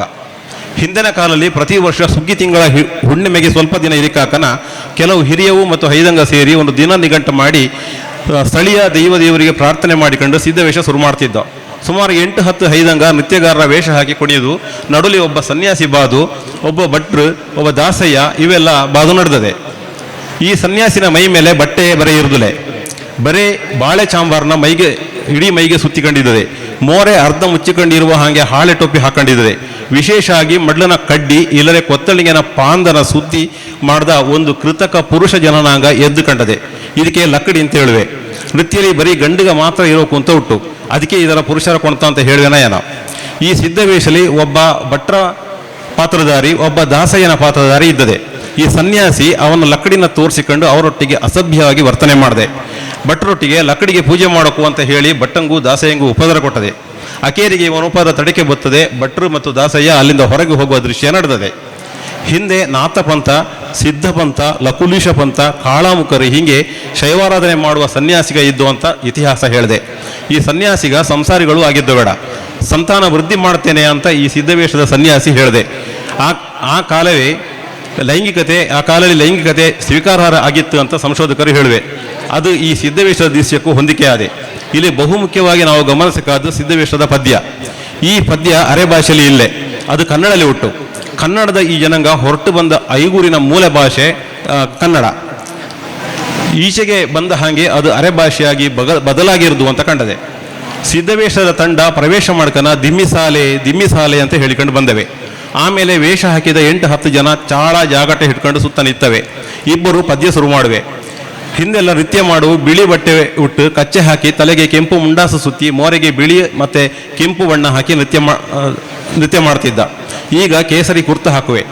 ಯಾವ ಊರು ಯಾವ ಮಠ ಸಿದ್ಧವೇಷ, ನಾವು ಐಗೂರು ಸೀಮೆಯವರು ಸಿದ್ಧವೇಷ, ಕದಿರೆಯ ಮಠದಿಂದ ಸಿದ್ಧವೇಷ ಅಂತ ಪದ್ಯ ಹೇಳಿಕೊಂಡು ಪದ್ಯ ಶುರು ಹಾಕನ ನೃತ್ಯಗಾರರು ಅದಕ್ಕೆ ಸರಿಯಾಗಿ ತಾಳ ಮತ್ತು ಹೆಜ್ಜೆ ಹಾಕಿಕೊಂಡು ವೃತ್ತಾಕಾರದಲ್ಲಿ ಸುತ್ತುವೆ. ಸಿದ್ಧವೇಷದ ಪದ್ಯದಲ್ಲಿ ದಕ್ಷಿಣ ಕನ್ನಡದಲ್ಲಿ ಇರುವ ತುಂಬ ಮಠಗಳ ಹೆಸರು ಬಂದಿದೆ. ಶಿವನ ಮೂಲ ಆದ ಕಾಶಿಯ ಮಠದಿಂದ ಅಂತ ಹೇಳುವ ಹೆಸರಿಂದ ಪದ್ಯ ಶುರುವಾದೆ. ಆಮೇಲೆ ಕದಿರೆ ಮಠ, ಬಿದಿರೆ ಮಠ, ಅಂಬೆ ಮಠ, ತುಂಬೆ ಮಠ ಹೀಗೆ ಬೇರೆ ಬೇರೆ ಮಠಗಳ ಹೆಸರು ಬಂದಿದೆ. ಕಾಶಿಯಿಂದ ಕದಿರೆಗೆ ಬಂದ ಹಾಗೆ ಪದ್ಯಲೆ ಹುಟ್ಟು. ಕದ್ರಿ ಮಂಜುನಾಥ ಕ್ಷೇತ್ರ ನಾಥಪಂಥದ ಶಿವಕ್ಷೇತ್ರ. ಪದ್ಯ ಅರ್ಧಕ್ಕೆ ಎತ್ತಿಕಾಕನ ದಿಢೀರನೆ ಬಾಳೆ ಚಾಂಬಾರು ಸುತ್ತಿಕೊಂಡಿರುವ ಸನ್ಯಾಸಿ ಬಂದದೆ. ಅವನ ಕೈಲಿ ದೊಡ್ಡ ಬೆದರಿನ ದೊಣ್ಣೆ ಇದ್ದದೆ. ಕೈಲಿರುವ ಬೆದರಿನ ದೊಣ್ಣೆನ ನೆಲಕ್ಕೆ ಗುದ್ದುಕನ ಅದರ ಕೊಡಿಯಿಂದ ಬೂದಿ ಹಾರದೆ. ಅದೇ ಹೊತ್ತಲಿ ಒಂದು ಕಡೆ ಭಟ್ರು ಮತ್ತೊಂದು ಕಡೆ ದಾಸಯ್ಯ ಬಂದು ಖುದ್ದು ಪೂಜೆ ಶುರು ಮಾಡುವೆ. ಭಟ್ರು ವೈದಿಕ ಸಂಸ್ಕೃತಿನ ಪ್ರತೀಕ ಆದರೆ ದಾಸಯ್ಯ ತಿರುಪತಿ ವೆಂಕಟರಮಣ ದೇವರ ಸಂಕೇತ. ವೆಂಕಟರಮಣ ದೇವರು ಅಂತ ಹೇಳಿದ್ರೆ ಅದು ವೈಷ್ಣವಾಚರಣೆ. ಈ ಸನ್ಯಾಸಿ ಶೈವಾರಾಧಕ ಆದ್ದರಿಂದ ಅವ ವೈದಿಕ ಮತ್ತು ವೈಷ್ಣವ ಪದ್ಧತಿನ ಲೇವಡಿ ಮಾಡಿ ನಿರಾಕರಣೆ ಮಾಡುವ ಸಂಕೇತ ಸಿದ್ಧವೇಷಲಿ ಕಂಡುಬಂದದೆ. ಒಂದು ಹಂತಕ್ಕೆ ಪದ್ಯ ಮುಗಿಕಾಕನ ನಮ್ಮ ಕೈಯನ್ನಾದರೂ ತುಂಬಿಸಿ ಕಳಿಸಿ ಅಂತ ಹೇಳುವೆ. ಮನೆವು ಅಕ್ಕಿ ಭತ್ತ ಕಾಯಿ ಏನಾದ್ರು ತಕೊಂಡು ಬಾಕಿ ಒಳಗೆ ಹೋದೆವೆ. ಆಗ ಇನ್ನೊಂದು ಪದ್ಯ ಶುರುವಾದೆ. ಆಗ ದುಡ್ಡುಂಟಮ್ಮ ದುಡ್ಡುಂಟು, ಭತ್ತ ಮಾರಿದ ದುಡ್ಡುಂಟು, ಹಾಲು ಮಾರಿದ ದುಡ್ಡುಂಟು ಹೀಗೆ ಪದ್ಯ ಹೇಳ್ಕೊಂಡು ಇನ್ನೊಂದು ರೀತಿಯ ಹೆಜ್ಜೆ ಹಾಕಿದ್ದು ಕೊಂಡೆವೆ. ಅಕ್ಕೇರಿಗೆ ಮನೆಯ ಒಳಗೆ ಹೋಗಿ ಅಕ್ಕಿ ಭತ್ತ ಕಾಯಿ ದುಡ್ಡು ಇತ್ಯಾದಿ ತಂದು ಕೊಟ್ಟೆವೆ. ಅದರ ತಕೊಂಡ ಮೇಲೆ ಮತ್ತೆ ಮುಂದಿನ ಮನೆಗೆ ಹೋದೆವೆ. ಈ ಸಿದ್ಧವೇಷ ಅಂತ ಹೇಳುವ ಆಚರಣೆ ಶುದ್ಧ ಅವೈದಿಕ ಆಚರಣೆನ ಹಾಗೆ ಕಂಡದೆ.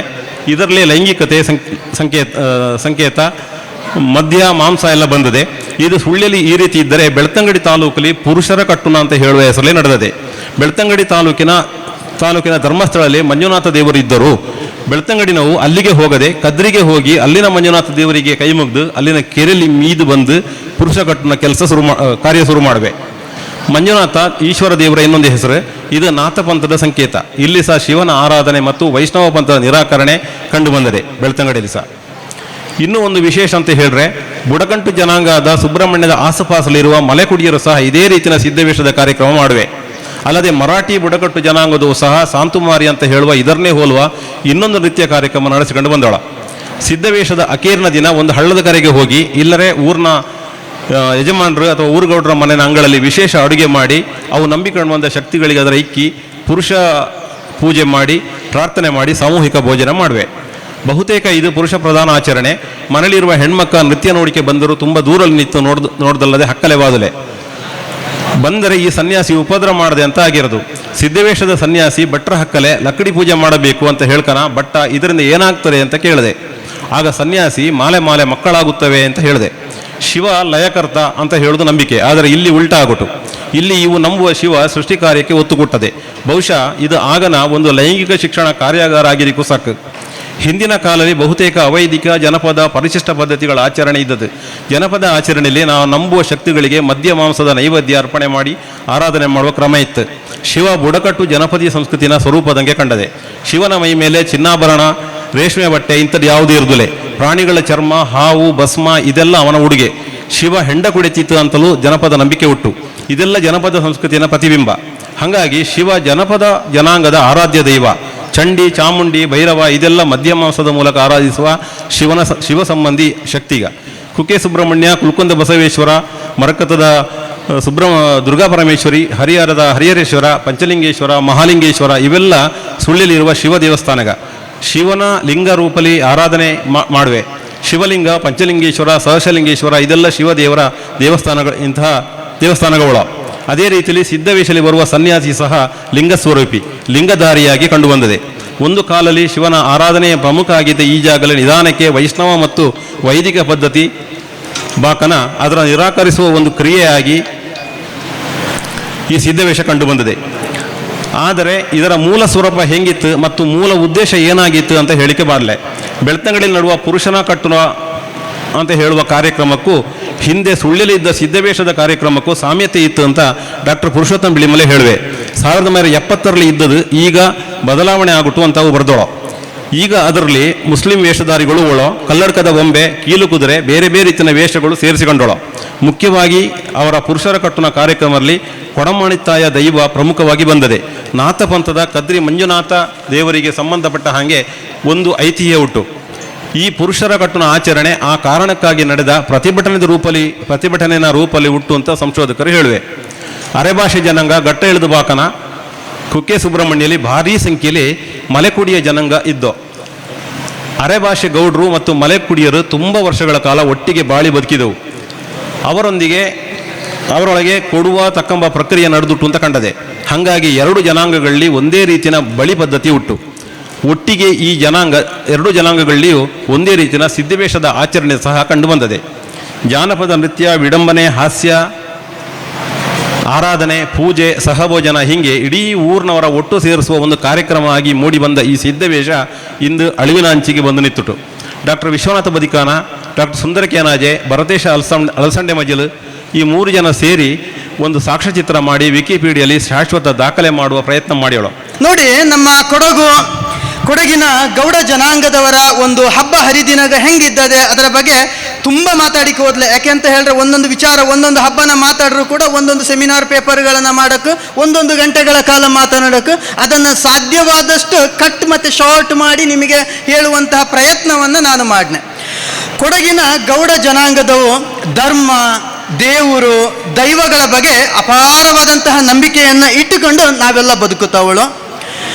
ಈ ಕೊಡಗಿನ ಗೌಡುಗ ಮೂಲತಃ ಕೃಷಿಕರು. ಆದ್ದರಿಂದ ಗದ್ದೆ ಆಗಿರ್ದು, ದನಕರುಗಾಗಿರುವ, ಸಾಂಕಿದ ಪ್ರಾಣಿಗಾಗಿರುವ, ಮನ್ಸರು ಆಗಿರುವ, ಬೆಳೆದಂತಹ ಫಸಲುಗಾಗಿರ್ದು ಅದೆಲ್ಲವನ್ನ ದೇವರುಗ ಮತ್ತು ದೈವಗ ಕಾಪಾಡಿಕೊಂಡು ಬಂದದೆ ಅಂತ ಹೇಳುವಂತಹ ವಿಶೇಷವಾದ ನಂಬಿಕೆ ಉಂಟು. ಹಾಗಾಗಿ ನಾವು ಪ್ರತಿ ವರ್ಷ ದೇವರುಗಳನ್ನು, ದೈವಗಳನ್ನು ಆಚರಣೆ ಮಾಡುವಂತಹ ಕ್ರಮನ ಇಟ್ಟುಕೊಂಡೋಳು. ಅದನ್ನು ಇಂದೂ ಕೂಡ ನಾವು ಚಾಚು ತಪ್ಪದೆ ಯಾವುದನ್ನು ಬಿಡದೆ ಹಾಗೆ ಕ್ರಮಬದ್ಧವಾಗಿ ನಡೆಸ್ಕೊಂಡು ಬರ್ತವಳು. ಹಾಗೆಯೇ ಈ ಅರೆಭಾಷೆ ಗೌಡ ಜನಾಂಗದವು ಪ್ರಕೃತಿನ ಆರಾಧಕರು. ನೋಡಿ, ಅಲ್ಲಿ ಒಂದು ಬೆಟ್ಟ ಇದ್ದಾರೆ, ಅದಕ್ಕೆ ನಾವು ಕೈ ಮುಗ್ದಾವೆ. ಒಂದು ಹೊಳೆ ದಾಟಕಕ್ಕನ ಇದು ಹೊಳೆ ಅಂತಾದ್ರೆ ಅದಕ್ಕೆ ನಾವು ಕೈ ಮುಗ್ದಾವೆ. ಅಲ್ಲಿ ಒಂದು ಮರ ಕಂಡ್ರೆ ಅದಕ್ಕೆ ನಾವು ಕೈ ಮುಗ್ದಾವೆ. ಹಾಗೆ ಪ್ರಕೃತಿನ ಆರಾಧಕರಾದಂತಹ ನಾವು ಆ ಪ್ರಕೃತಿಗೂ ಮತ್ತು ನಮ್ಮ ಹಬ್ಬ ಹರಿದಿನಗಳಿಗೂ ಬಹಳ ನಿಕಟವಾದಂತಹ ಒಂದು ಅವಿನಾಭಾವ ಸಂಬಂಧ ಹುಟ್ಟುತ್ತಾ ನಾನು ಹೇಳಿಕೆ ಇಷ್ಟಪಟ್ಟನೆ. ನೋಡಿ, ನಮ್ಮ ಗೌಡುಗಳ, ಕೊಡಗಿನ ಗೌಡುಗಳ ಕುಲದೇವರು ಶ್ರೀ ವೆಂಕಟರಮಣ ಸ್ವಾಮಿ. ಅದರ ಜೊತೆಗೆ ಕೆಲವೊಂದು ಗೌಡ ಕುಟುಂಬಗಳಲ್ಲಿ ನಾವು ಕಲ್ಯಾಟ ಅಜ್ಜಪ್ಪನ ನಾವು ಕುಲದೇವರಾಗಿ ಪೂಜೆ ಮಾಡೋದನ್ನು ಕಾಣಕ್ಕೆ ಕೊಡಗಲ್ಲಿ. ಹಾಗೆ ಸಬ್ಬಮ್ಮ ದೇವರನ್ನ ಕೂಡ ನಾವು ಕೊಡಗಿನ ಕುಲದೇವರು ಮನೆ ಅಂದರೆ ಕೆಲವೊಂದು ಗೌಡ ಕುಟುಂಬದ ಕುಲದೇವರಾಗಿ ಆಚರಣೆ ಮಾಡೋದನ್ನು ನಾವು ಕಾಣಕ್ಕೆ. ಇದರ ಜೊತೆಗೆ ನಮ್ಮಲ್ಲಿರುವಂಥ ಶಕ್ತಿ ದೇವತೆಗಾಗಿರುವ, ನಾಗ ದೇವತೆಯಾಗಿರ್ದು, ಭೂತಗ ಆಗಿರುವ, ದೈವಗ ಆಗಿರುವ, ಇದನ್ನೆಲ್ಲ ನಾವು ಆಚರಣೆ ಮಾಡಿಕೊಂಡು ಬಹಳ ನಂಬಿಕೆಯಿಂದ ಅದನ್ನು ಆಚರಣೆ ಮಾಡಿಕೊಂಡು ಪಾಲಿಸಿಕೊಂಡು ನಾವು ಬರ್ತಾವಳು. ಅದರ ಜೊತೆಯಲ್ಲಿ ಈ ಗೌಡ ಜನಾಂಗ, ಕೊಡಗಿನ ಗೌಡ ಜನಾಂಗ ಅಂತ ಹೇಳುವಂಥವು ನಾವು ಒಂಥರ ಶೈವ ಪಂಥಕ್ಕೆ ಸೇರಿದ್ರಿಂದ ಮೂರ್ತಿ ಪೂಜೆನ ಆರಾಧಕರು, ಹೌದಲ್ಲ? ನಮ್ಗೆ ಯಾಕಂದರೆ 1 ಹೆತ್ತವ 10 ಹೆತ್ತಾಕೆ ಮುಂದೆ ಆ ಹೆರಿಗೆ ಬ್ಯಾನನ್ನು ಹೇಳ್ದಂಗೆ ಅಂತ ಹಾಕಾಗೋದು. ಯಾಕಂದರೆ ಸಾಕಷ್ಟು ಅನುಭವದ ನೀವು ಮುಂದೆ ಕುದ್ದೋಳರಿ. ಅದರ ಹೇಳದಲ್ಲಿ ಏನಾದರೂ ತಪ್ಪಿದ್ರು ಕ್ಷಮಿಸ್ಕಣಿ, ಅಥವಾ ಅದಿದ್ದರೆ ನನಗೆ ರೆಕ್ಟಿಫೈ ಮಾಡೋಕ್ಕೆ ಪ್ಲೀಸ್. ಓಕೆ. ಸೊ ನಾವೆಲ್ಲ ಮೂಲತಃ ಶೈವ ಪಂಥದವು ಆದ್ದರಿಂದ ನಾವೆಲ್ಲ ಮೂರ್ತಿ ಪೂಜೆನ ಮಾಡುವಂಥವು, ಮೂರ್ತಿ ಪೂಜೆ ಆರಾಧಕರು. ಹಾಗಾಗಿ ನಾವು ಶಿವ, ಗಣಪತಿ, ಭದ್ರಗಾಳಿ, ಅಯ್ಯಪ್ಪ, ಸತ್ಯನಾರಾಯಣ, ಮಹಿಷಾಸುರ ಮರ್ದಿನಿ, ಸರಸ್ವತಿ, ಸುಬ್ರಹ್ಮಣ್ಯ, ಚೌಂಡಿ, ಗುಳಿಗ, ಹೀಗೆ ಬೇರೆ ಬೇರೆ ನಾವು ಮೂರ್ತಿ ಪೂಜೆನ ನಾವು ಕೊಡಗಿನವು ಆರಾಧನೆ ಮಾಡ್ತಾವಳು. ಈ ಕೊಡಗಿನ ಗೌಡುಗಳ ಹಬ್ಬ ಅಂತ ಹೇಳ್ಕನ, ಆ ಹಬ್ಬದಲ್ಲಿ ನಾವು 2 ರೀತಿ ನೋಡೋಕೆ, ಒಂದು ಮಾಂಸಾಹಾರದ ಹಬ್ಬನೂ ಇದ್ದದೆ, ಇನ್ನೊಂದು ಸಸ್ಯಾಹಾರದ ಹಬ್ಬನೂ ಇದ್ದದೆ. ಈ ಸಸ್ಯಾಹಾರದ ಹಬ್ಬವನ್ನು ನಾವು ನೋಡ್ಕನ ಸಾಧ್ಯವಾದಷ್ಟು ಭಾಳ ಸ್ನಾನ ಮಾಡಿ ಮನೆ ಸುತ್ತಮುತ್ತ ನಾವೆಲ್ಲವೂ ಕೂಡ ಅಚ್ಚುಕಟ್ಟಾಗಿ ಮಡಿ ಮೈಲಿಗೆಯನ್ನು ಕಾಪಾಡಿಕೊಂಡು ಹೊಸ ಬಟ್ಟೆಯನ್ನು ಹಾಕೊಂಡು ಸಸ್ಯಾಹಾರದ ಹಬ್ಬನ ಆಚರಣೆ ಮಾಡಿವೆ. ಅಂದರೆ ಮಾಂಸಾಹಾರದ ಅಡಿಗೆಯಲ್ಲಿ ಅಂಥ ಮಡಿಕಟ್ಟು ಅಂತ ಏನಿಲ್ಲ, ಒಟ್ಟು ನಾವು ಆಚರಣೆ ಮಾಡಿವೆ. ಹಾಗೇನೆ ಈ ಕೊಡಗಿನ ಗೌಡ ಜನಾಂಗದವರ ಹಬ್ಬ ಹರಿದಿನಗಳ ಹಿನ್ನೆಲೆಯನ್ನು ನಾವು ನೋಡೋಕು. ಯಾಕೆ ಮಾಡ್ದೋ, ಯಾಕೆ ಹಿಂಗಿರ್ದು, ಯಾವ ಯಾವ ಆಚರಣೆಗ ಅಂತ. ಸೊ ನಾವು ಮೊದಲಿಗೆ ನೋಡೋದಾದರೆ, ಒಂದು ದೇವರ ಮೇಲಿನ ನಂಬಿಕೆ ಏನುಂಟು, ಆ ನಂಬಿಕೆಯಿಂದ ನಾವು ಹಬ್ಬ ಹರಿದಿನಗಳನ್ನು ಬಾರಿ ಅಚ್ಚುಕಟ್ಟಾಗಿ ಆಚರಣೆಯನ್ನು ಮಾಡಿವೆ. ಹಾಗೆಯೇ ನಾವು ಕೊಡಗು ಅಂತ ಹೇಳಿದ್ರೆ ಮಳೆ, ಹಾಗೆಯೇ ಅಲ್ಲಿನ ಮುಖ್ಯವಾದಂಥದ್ದು ಕೃಷಿ. ಜನ ಹೆಚ್ಚಿನ ಸಮಯ ಕೃಷಿಲೇ ತೊಡಗಿಕೊಂಡಿದ್ದಾವೆ. ಹೆಂಗಾದ್ರಾಗಿ ಸ್ವಲ್ಪ ಅವಕ್ಕೆ ಪುರ್ಸೋತು ಸಿಗಲಿ, ಅವು ಸ್ವಲ್ಪ ಆರಾಮಾಗಿ ಇರಲಿ, ಅವು ಸ್ವಲ್ಪ ವಿಶ್ರಾಂತಿಲಿ ಇರಲಿ, ಅವರ ಪುರುಷೋತನ ಕಡಿಮೆ ಮಾಡಲಿ ಅಂತ ಹೇಳುವಂಥ ಉದ್ದೇಶಕ್ಕೆ ಕೂಡ ಕೆಲವೊಂದು ಹಬ್ಬಗಳನ್ನು ಆಚರಣೆ ಮಾಡಿವೆ. ಹಾಗೆಯೇ ಆರೋಗ್ಯದ ದೃಷ್ಟಿಯಿಂದ ಕೂಡ ನಾವು ಹಬ್ಬ ಹರಿದಿನನ ಆಚರಣೆ ಮಾಡಿವೆ. ಹಾಗೆಯೇ ಕೆಲವೊಂದು ಸೀಸನಲ್ ಫೆಸ್ಟಿವಲ್ಸ್ ಅಂತ ಕೆಲವೊಂದು ಸಮಯಕ್ಕೆ ಸಂದರ್ಭಕ್ಕೆ ತಕ್ಕ ಹಾಗೆ ಕೂಡ ನಾವು ಹಬ್ಬಗಳನ್ನು ಆಚರಣೆ ಮಾಡಿವೆ. ಕೆಲವೊಮ್ಮೆ ಮನೋರಂಜನೆಯ ಉದ್ದೇಶ, ಎಂಟರ್ಟೈನ್ಮೆಂಟ್ ಪರ್ಪಸ್ಸಿಗೂ ಕೂಡ ನಾವು ಹಬ್ಬಗಳನ್ನು ಮಾಡಿವೆ. ಇನ್ನು ಕೆಲವೊಮ್ಮೆ ನಾವೆಲ್ಲ ಒಗ್ಗಟ್ಟಾಗಿ ಇರೋಣ, ಒಟ್ಟಿಗೆ ಸೇರಿ ಲಾಯಕಲ್ಲಿ ಬದುಕೋಣ ಅಂತ ಹೇಳುವಂಥ ಉದ್ದೇಶದಿಂದ ಕೂಡ ನಾವು ಹಬ್ಬ ಹರಿದಿನಗಳನ್ನು ಆಚರಣೆ ಮಾಡಿವೆ. ಅದರ ಎಲ್ಲದರ ಹಿಂದೆ ನಿಜವಾಗಿ ಕೂಡ ಒಂದು ವೈಜ್ಞಾನಿಕವಾದಂತಹ ಕಾರಣ ಉಂಟು. ನನಗೆ ಅನಿಸಿದೆ, ನೀವೆಲ್ಲವೂ ಕೂಡ ಒಂದೋ ಅರೆ ಭಾಷಿಕರೇ ಆಗಿರೋಕು, ಇಲ್ಲರೆ ಅರೆ ಭಾಷಿಕ ಅಭಿಮಾನಿಗಾಗಿರೋಕು, ಇಲ್ಲಂದ್ರೆ ಅರೆ ಭಾಷೆ ಅರ್ಥನೇ ಆಗ್ಲಿತ್ತ ಕಂಡ್ರೆ ಸುಮ್ಮನೆ ಕುದ್ದೋಡ್ರಿ.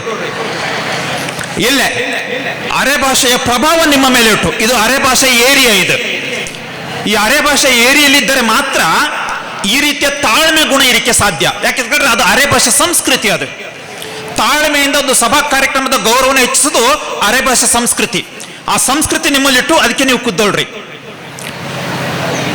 ಈ ಅರೆ ಭಾಷೆ ನನಗೆ ಒಂದು ಪ್ರಶ್ನೆ ಕಾಡ್ತಾ ಇದ್ದಾರೆ. ದಕ್ಷಿಣ ಕನ್ನಡ ಜಿಲ್ಲೆನ ತುಳುನಾಡು ಅಂತ ಕರೆದವೆ, ಕೊಡಗಿಗೆ ಹೋದರೆ ಕೊಡನಾಡು ಅಂತ ಕರೆದವೆ. ತುಳುನಾಡು ಟು ಕೊಡನಾಡು ಟು, ಹಾಗಾದ್ರೆ ಅರೆ ಭಾಷೆ ನಾಡು ಯಾವುದು? ಅರೆ ಭಾಷೆ ನಾಡು ಎಲ್ಲಿಟ್ಟು? ಅರೆ ಭಾಷೆ ನಾಡು ಎಲ್ಲಾದ್ರೂ ಇದ್ರೆ ಅದು ಸುಳ್ಯ. ಸುಳ್ಳಿಲಿ ಅರೆ ಭಾಷೆಯ ಒಂದು ಗಟ್ಟಿಯಾದಂಥ ತಳಪಾಯ ಇಲ್ಲಿಟ್ಟು. ಆ ತಳಪಾಯ ಯಾಕೆ ಇಲ್ಲಿ ಹುಟ್ಟುತ್ತೆ ಹೇಳ್ರೆ, ಅದಕ್ಕೆ ಕಾರಣಕರ್ತರು ನಮಗೆ ಇಂದು ಈ ವೇದಿಕೆ, ಈ ಜಾಗನ ಒದಗಿಸಿಕೊಟ್ಟಂತ ದಿವಂಗತ ಸನ್ಮಾನ್ಯ ಶ್ರೀ ಕುರುಂಜಿ ವೆಂಕಟರಮಣ ಗೌಡರು. ಅವು ಹಾಕಿಕೊಟ್ಟಂತ ಮೇಲ್ಪಂಕ್ತಿತ್ತಲ್ಲ, ಅದು ಇಲ್ಲಿನ ಜನರಲ್ಲಿ ಒಂದು ಆತ್ಮಾಭಿಮಾನ ಮೂಡಿಸಿತ್ತು, ಆತ್ಮವಿಶ್ವಾಸ ಮೂಡಿಸಿತ್ತು. ಅರೆ ಭಾಷೆ ಹೇಳಿಕಣಿಕೆ ಇಲ್ಲಿರೋಕೆ ಒಂದು ರೀತಿಯ ಹೆಮ್ಮೆ ಇತ್ತು. ಆ ಹೆಮ್ಮೆಯಿಂದಾಗಿ ಅರೆ ಭಾಷೆಯ ತವರು ಕೇಂದ್ರ ಈ ಸುಳ್ಯ. ಕೊಡಗಲಿ ನಿಮಗೆ ಆಶ್ಚರ್ಯ, ಅದು ಅರೆ ಭಾಷೆ ಬಗ್ಗೆ ಅಭಿಮಾನ, ಅರೆ ಭಾಷೆ ಒಂದು ಬೆಳವಣಿಗೆ ಶುರುವಾದ 1997 ನಂತರ. 1997ಕ್ಕೆ ಹಿಂದೆ ಅರೆ ಭಾಷಿಕ ಜನಾಂಗ ಇತ್ತು. ಆದ್ರೆ ಅರೆ ಭಾಷೆ ಮಾತಾಡಿಕೆ ಕೀಳರಿಮೆ, ಅರೆ ಭಾಷೆ ಮಾತಾಡಿಕೆ ಹಿಂದೇಟಾಗ್ತಿದ್ದು. ವೇದಿಕೆಯಲ್ಲಿ ಜಂಬರಗಳ್ಳಿ ಕಾರ್ಯಕ್ರಮ ನಡೆದರೆ ಅರೆ ಭಾಷೆಯಲ್ಲಿ ಕಾರ್ಯಕ್ರಮ ಶುರು ಆದರೆ ಅದು ಮುಗಿಯೋದು ಕನ್ನಡಲ್ಲಿ. ಯಾರಾದ್ರೂ ಒಬ್ಬ ವ್ಯಕ್ತಿ ಕನ್ನಡ ಅರೆ ಭಾಷೆ ಅಲ್ಲದ ವೇದಿಕೆಯಲ್ಲಿ ಹುಟ್ಟಿದ್ರೆ ಅವಂಗ ಅರ್ಥ ಆದ್ರೆ ತಿಳಿ ಕನ್ನಡಲೇ ಮಾತಾಡುದು. ಆದರೆ 97ರ ನಂತರ ಪರಿಸ್ಥಿತಿ ಬದಲಾವಣೆ ಆಯ್ತು. ಕೊಡಗು ಸಂಗಾತಿ ಪತ್ರಿಕೆ ಬಾತ್, ಕೊಡಗೌಡ ಸಾಂಸ್ಕೃತಿಕ ಅಕಾಡೆಮಿ ಬಾತ್, ಕೊಡಗೌಡ ಮಹಿಳಾ ಒಕ್ಕೂಟದ ಸ್ಟಾರ್ಟ್ ಆದೋ, ಕೊಡಗೌಡ ಯುವ ವೇದಿಕೆಗೆ ಸ್ಟಾರ್ಟ್ ಆದೋ, 2011ಕ್ಕೆ ಬಕ್ಕನ ಕರ್ನಾಟಕ ಸರ್ಕಾರಿ ಅಕಾಡೆಮಿ ಬಾತ್. ಹಲವಾರು ಜನ ಲೇಖಕರು ಹುಟ್ಟಿಕೊಂಡು ಭಾಷೆನ ಮಾತಾಡಿಕೆ ಕೀಳರಿಮೆನ ಬಿಟ್ಟು ಮುಂದೆ ಬಂದು ಇಂದು ಅರೆ ಭಾಷೆ ಬೆಳೆದು ನಿಂತುಟ್ಟು ಅರೆ ಭಾಷೆಯ ರಾಷ್ಟ್ರೀಯ ವಿಚಾರ ಸಂಕಿರಣ ಏರ್ಪಡಿಸುವ ಸ್ಥಾನಕ್ಕೆ ನಾವು ಬಂದು ನಿಂತರೋ. ಅದಕ್ಕೋಸ್ಕರ ನಾನು ಕರ್ನಾಟಕ ಸರ್ಕಾರದ ಅಕಾಡೆಮಿ ಅಧ್ಯಕ್ಷರನ್ನ ಮತ್ತೆ ಸದಸ್ಯರನ್ನ ಅಭಿನಂದಿಸಿಕೆ ಇಷ್ಟಪಟ್ಟೆ. ಅದರ ಜೊತೆಗೆ ಈ ಕಾರ್ಯಕ್ರಮನ ಇದೇ ನೆಲಲಿ ಇಟ್ಟೋಳಲ್ಲ, ಇದು ಕುರಂಜಿ ವೆಂಕಟರಮಣ ಗೌಡರಿಗೆ ನೀವು ಕೊಟ್ಟಂತ ದೊಡ್ಡ ಗೌರವ, ಅರೆ ಭಾಷೆಗೆ ಕೊಟ್ಟಂತ ಗೌರವ, ಸಂಸ್ಕೃತಿಗೆ ಕೊಟ್ಟಂತ ಗೌರವ. ಈ ಸಂಸ್ಕೃತಿ ಅಂತಿಂತ ಸಂಸ್ಕೃತಿ ಅಲ್ಲ, ಆಳವಾಗಿ ಬೇರು ಬಿಟ್ಟಂತ ಈ ಅರೆ ಭಾಷೆ ಸಂಸ್ಕೃತಿನ ಬೆಳೆಸುವ ಜವಾಬ್ದಾರಿ ನಮ್ಮ ನಿಮ್ಮೆಲ್ಲರ ಮೇಲೆ ಇಟ್ಟು. ಬಹುಶಃ ಅರೆ ಭಾಷೆ ಇಲ್ಲದೆ ಇರತಕ್ಕಂಥ ಮಕ್ಕಳು ಕೂಡ ನೀವು ಇಲ್ಲಿ ಹೊಡ್ರಿ ಹೇಳ್ತೋಳ್ರಿ. ಅದಕ್ಕೆ ನಿಮಗೆ ಒಂದು ಸಣ್ಣ ಒಂದು ನಿದರ್ಶನ ಹೇಳಿಬಿಟ್ಟೆ. ನೀವು ಗೂಗಲ್ ಸರ್ಚ್ ಮಾಡ್ರಿ, ನಿಮಗೆ ಅಮೆರಿಕದ ಕ್ಯಾಲಿಫೋರ್ನಿಯಾ ರಾಷ್ಟ್ರೀಯ ಉದ್ಯಾನಲ್ಲಿ ಒಂದು ದೊಡ್ಡ ಮರ ಚಿತ್ರ ಹುಟ್ಟು, ಕಿಂಗ್ ಶರ್ಮನ್ ಅಂತ ಮರದ ಹೆಸರು. ನೀವು ಕಿಂಗ್ ಶರ್ಮನ್ ಅಂತ ಹೊಡೆದ್ರೆ ಬಂದಿದೆ, ಮರ ಚಿತ್ರ ಬಂದಿದೆ. 2500 ವರ್ಷಗಳ ಇತಿಹಾಸ ಇರತಕ್ಕಂಥ ಮರ, ಅದು ಈಗಲೂ ಕೂಡ ಹುಟ್ಟು ಅಲ್ಲಿ. ಒಮ್ಮೆ ಆ ಕಿಂಗ್ ಶರ್ಮನ್ ಜಾತಿಯ ಮರ ಹುಟ್ಟಲ್ಲ, ಅದರ ಅಲ್ಲಿ ಫಾರೆಸ್ಟ್ಗೆ ಹೋದವ ಆ ಕಿಂಗ್ ಶರ್ಮನ್ ಮರದ ತಮ್ಮನ ಒಂದು ಗಿಡನ ತಗೋಬಾತತೆ, ಒಂದು ತಮ್ಮನ ತಗೋಬಾತು. ಕಿಂಗ್ ಶರ್ಮನ್ ಮರದ ತಮ್ಮನ ತಂದು ಒಂದು ಪಾಟಿಗೆ ಹಾಕಿತ್ತು, ಪಾಟಿಗೆ ಹಾಕಿ ಬೆಳೆಸಿತ್ತು ಅದನ್ನ. ಅದು ಎತ್ತರಕ್ಕೆ ಹೋಗಕ್ಕನ ಅದರ ಚಿಗುರನ್ನ ಕಟ್ ಮಾಡ್ತು, ಅದರ ಬೇರೆ ಕೆಳಗೆ ಹೋಗಕ್ಕನ ಅದರ ಬೇರೆಗಳನ್ನ ಕಟ್ ಮಾಡ್ತು. ಈಗ ಅದು ಬೋನ್ಸಾಯಿ ಗಿಡ ಆತು. ಆ ಪ್ರವಾಸಿಗನ ಮನೇಲಿ ಬೋನ್ಸಾಯಿ ಗಿಡ ಆತು. ಬೋನ್ಸಾಯಿ ಗಿಡ ಆದ ಮೇಲೆ ಈಗ ಅದು ಅದರ ದಿನ ಆರೈಕೆ ಮಾಡಕ್ಕೂ, ಒಂದು ತಿಂಗ ನೀರು ಹೋಯ್ತೈತೆ ಗಿಡ ಸತ್ತೋದೆ, ಅದಕ್ಕೆ ಬೇಕಾದಂತ ಪೋಷಕಾಂಶಗಳನ್ನ ಕೊಡೋಕು, ಇದೆಲ್ಲ ನಮ್ಮ ಆರೈಕೆ ಮಾಡ್ರೆ ಮಾತ್ರ ಬೋನ್ಸಾಯಿ ಗಿಡ ಬದುಕಿದೆ, ಇಲ್ಲದ್ರೆ ಅದು ಬದುಕುದಿಲ್ಲ. ಆದರೆ ಕಿಂಗ್ ಶರ್ಮನ್ ಮರ ಉಂಟಲ್ಲ, 2500 ವರ್ಷಗಳ ಇತಿಹಾಸ ಹೊಂದಿರತಕ್ಕಂಥ ಮರ. ಯಾಕೆ ಅದಂಗೆ ಶಾಶ್ವತವಾಗಿ ಹುಟ್ಟುತ್ತಂದ್ರೆ ಅದರ ಉದ್ದಕ್ಕೆ ಬೆಳೆಯುವ ಸಂಸ್ಕೃತಿ, ಆಳಕ್ಕೆ ಬೇರು ಬಿಡುವ ಸಂಸ್ಕೃತಿ ಉಂಟಲ್ಲ, ಆ ಸಂಸ್ಕೃತಿನ ಉಳಿಸಿಕೊಂಡದು. ಸಂಸ್ಕೃತಿನ ಕಳ್ಕೊಂಡಂತ ಬೋನ್ಸಾಯಿ ಗಿಡ ಅದು ಕೇವಲ ತಾತ್ಕಾಲಿಕ ಅಲಂಕಾರಿಕ ಮಾತ್ರ. ವಿದ್ಯಾರ್ಥಿಗಳ ಇದನ್ನ ಯಾಕೆ ಹೇಳಿದೆ ಅಂತಂದ್ರೆ, ನಿಮ್ಮ ಸಂಸ್ಕೃತಿನ ನೀವು ಬಿಟ್ರೆ ನೋಡಿಕೆ ಲಾಯ್ಕಿರೋದು, ಕೇಳಿಕೆ ಲಾಯ್ಕಿರೋದು, ಅನುಭವಿಸಿಕೆ ಲಾಯ್ಕೆ ಇರೋದು. ಆದರೆ ಸಂಸ್ಕೃತಿನ ಬಿಟ್ಟರೆ ಮುಂದೆ ದೊಡ್ಡ ಅಪಾಯ ನಿಮ್ಮ ಮುಂದೆ ಇದ್ದದೆ. ಹಿಂದೆ ನೀವು ನೋಡಿರೋರಿ ಲಿವಿಂಗ್ ಟುಗೆದರ್ ಸಂಸ್ಕೃತಿ. ಲಿವಿಂಗ್ ಟುಗೆದರ್ ಸಂಸ್ಕೃತಿ ಬಗ್ಗೆ ನಿಮಗೆ ವಿದ್ಯಾರ್ಥಿಗಳೆಲ್ಲ ಕೂಡ ಗೊತ್ತಿದ್ದದೆ. ನಿನ್ನೆ ಒಂದು ಹರಿಯಾಣದ ಗೂಡೆ ಗುರುಗ್ರಾಮಲ್ಲಿ ಯಾವ ಸ್ಥಿತಿಗೆ ಹೊತ್ತು ಲಿವಿಂಗ್ ಟುಗೆದರ್ ಇತ್ತು ನೀವು ಪತ್ರಿಕೆಗಳಲ್ಲಿ ಮಾಧ್ಯಮಗಳಲ್ಲಿ ನೋಡಿರುವರಿ. ಆದರೆ ನಮ್ಮ ಸಂಸ್ಕೃತಿ ಉಂಟಲ್ಲ, ಅರೆ ಭಾಷೆ ಸಂಸ್ಕೃತಿ ಬಗ್ಗೆ ದೊಡ್ಡನ ಬರಮೇಲೂ ಹೇಳೋದು, ಏನೇನು ಸಂಸ್ಕೃತಿ ಐತಿ ಸಂಸ್ಕೃತಿಗಳನ್ನೆಲ್ಲ ಮರ್ತೋಳತ್ತೇಳಿ. ಆ ಸಂಸ್ಕೃತಿಯ ಅರ್ಥ ಉಂಟಲ್ಲ, ಮದುವೆ ಚಪ್ಪರ ಹಾಕೋತೇಳ್ರೆ 12 ಕಂಬಗಳನ್ನ ಹಾಕುವೆ.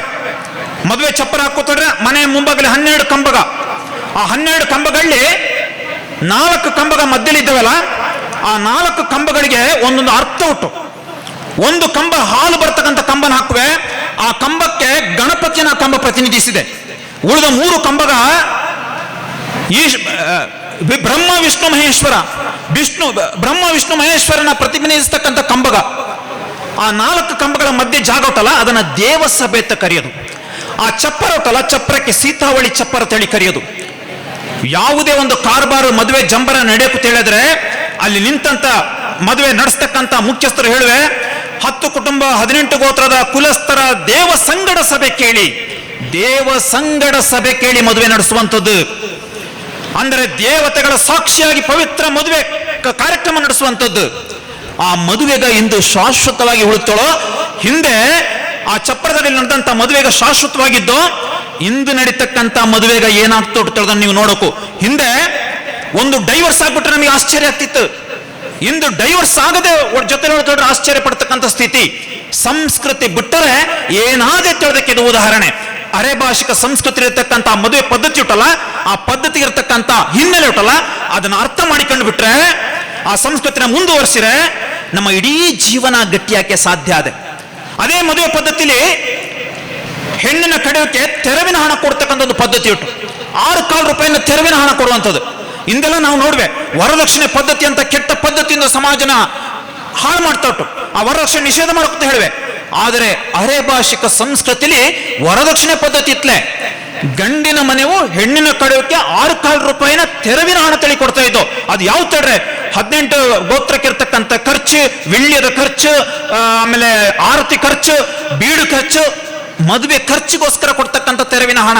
ಅಂದ್ರೆ ಆ ಮದುವೆ ಮಾಡ್ತಕ್ಕಂಥ ಕುಟುಂಬದಕ್ಕೆ ಯಾವುದೇ ರೀತಿಯಲ್ಲೂ ಕೂಡ ಕಷ್ಟ ಆಗೋದು ಹೇಳ್ತಕ್ಕಂಥ ನಿಟ್ಟಲ್ಲಿ ಆ ಮದುವೆ ಸಂಪ್ರದಾಯನ ಏರ್ಪಡಿಸಿದ್ದಲ್ಲ. ಹಿಂದಿನ ಕಾಲದಲ್ಲಿ ಪಂಡಲಿ 6 ಕಾಲು ರೂಪಾಯಿಗೆ ಮದುವೆನೇ ಮುಗಿದೋಗ್ತಿತ್ತೇವೆ ನಾವು. ಅಂತ ಒಂದು ಸನ್ನಿವೇಶ, ಅಂತ ಒಂದು ಪರಂಪರೆ ಇಟ್ಟುಕೊಂಡಂತ ಸಂಸ್ಕೃತಿ ಈ ಅರೆಭಾಷೆ ಸಂಸ್ಕೃತಿ ತಿಳಿದ್ರನ್ನ ನಾವು ಅರ್ಥ ಮಾಡಿಕೊಳಕು. ಅಂತ ಸಂಸ್ಕೃತಿಲಿ ಹುಟ್ಟಿದಕ್ಕೆ ನಾವು ಹೆಮ್ಮೆ ಪಟ್ಟುಕೊಳಕು. ಅಂತ ಭಾಷೆನ ಹೊಂದಿದಕ್ಕೆ ನಾವು ಕೆಲವೊಂದು ಬೆಳಿಗ್ಗೆ ಹೇಳೋದು ಅರೆಭಾಷೆ ಅರ್ಧ ಭಾಷೆ ತಲ್ಲ. ಇಂದು ನಾವು ಕಂಪ್ಯೂಟರ್, ಸಾಮಾಜಿಕ ಜಾಲತಾಣಗಳಲ್ಲಿ ಭಾಷೆನ ಬಳಸುವೆ, ವಾಟ್ಸಪ್ಪಲ್ಲಿ ಭಾಷೆ ಬಳಸುವೆ. ಕಮ್ಮು ತಿಳಿದಕ್ಕೆ CM ತಿಳ್ಬಿಟ್ಟವೆ, ಗುಡ್ ನೈಟ್ ತಿಳಿದಕ್ಕೆ GN ಹಾಕ್ಬಿಟ್ಟು 8 ಹಾಕ್ಬಿಟ್ಟವೆ. ಅಂದ್ರೆ ನಮ್ಮ ಅನುಕೂಲಕ್ಕೆ ತಕ್ಕಂತೆ ಭಾಷೆನ ಬಳಸುವೆ. ಅದರ ಅರ್ಥ ಭಾಷೆ ಅರ್ಧ ಆಗ್ಬಿಡ್ತದೆ ಹೇಳಲ್ಲ. ಅರೆ ಭಾಷೆ ತಿಳಿದ್ರೆ ಅದು ಭಾಷೆಯ ಹೆಸರು ಅಷ್ಟೇನೆ. ಅರೆ ತಿಳಿದ್ರೆ ಕಲ್ಲು ಗಟ್ಟಿ ತಿಳ್ತಕ್ಕಂಥ ಅರ್ಥ ಕೊಡೋಟು. ನಾವು ಭಾಷೆನ ಭಾಷೆಯಾಗಿ ನೋಡಕ್ಕೂ ಅರೆ ಭಾಷೆ ಯಾವ ಭಾಷೆಯೂ ಕಮ್ಮಿ ಅಲ್ಲ, ಅರೆ ಭಾಷೆ ಸಂಸ್ಕೃತಿ ಕೂಡ ಯಾವ ಸಂಸ್ಕೃತಿಯೂ ಕಡಿಮೆ ಅಲ್ಲ. ಜೊತೆಗೆ ನಮ್ಮ ಎಲ್ಲ ಹಬ್ಬ ಹರಿದಿನದ ಆಚರಣೆಗೆ ನೋಡೋ ಪ್ರತಿಯೊಂದು ಹಬ್ಬ ಆಚರಣೆಗಳು ಈಗಾಗಲೇ ನಮ್ಮ ಸಂಪನ್ಮೂಲಕ ವ್ಯಕ್ತಿಗೆ ಹೇಳ್ದು. ಪ್ರತಿಯೊಂದು ಹಬ್ಬಕ್ಕೂ ಕೂಡ ಈ ನೆಲದೊಟ್ಟಿಗೆ ಸಂಪರ್ಕ ಉಂಟು.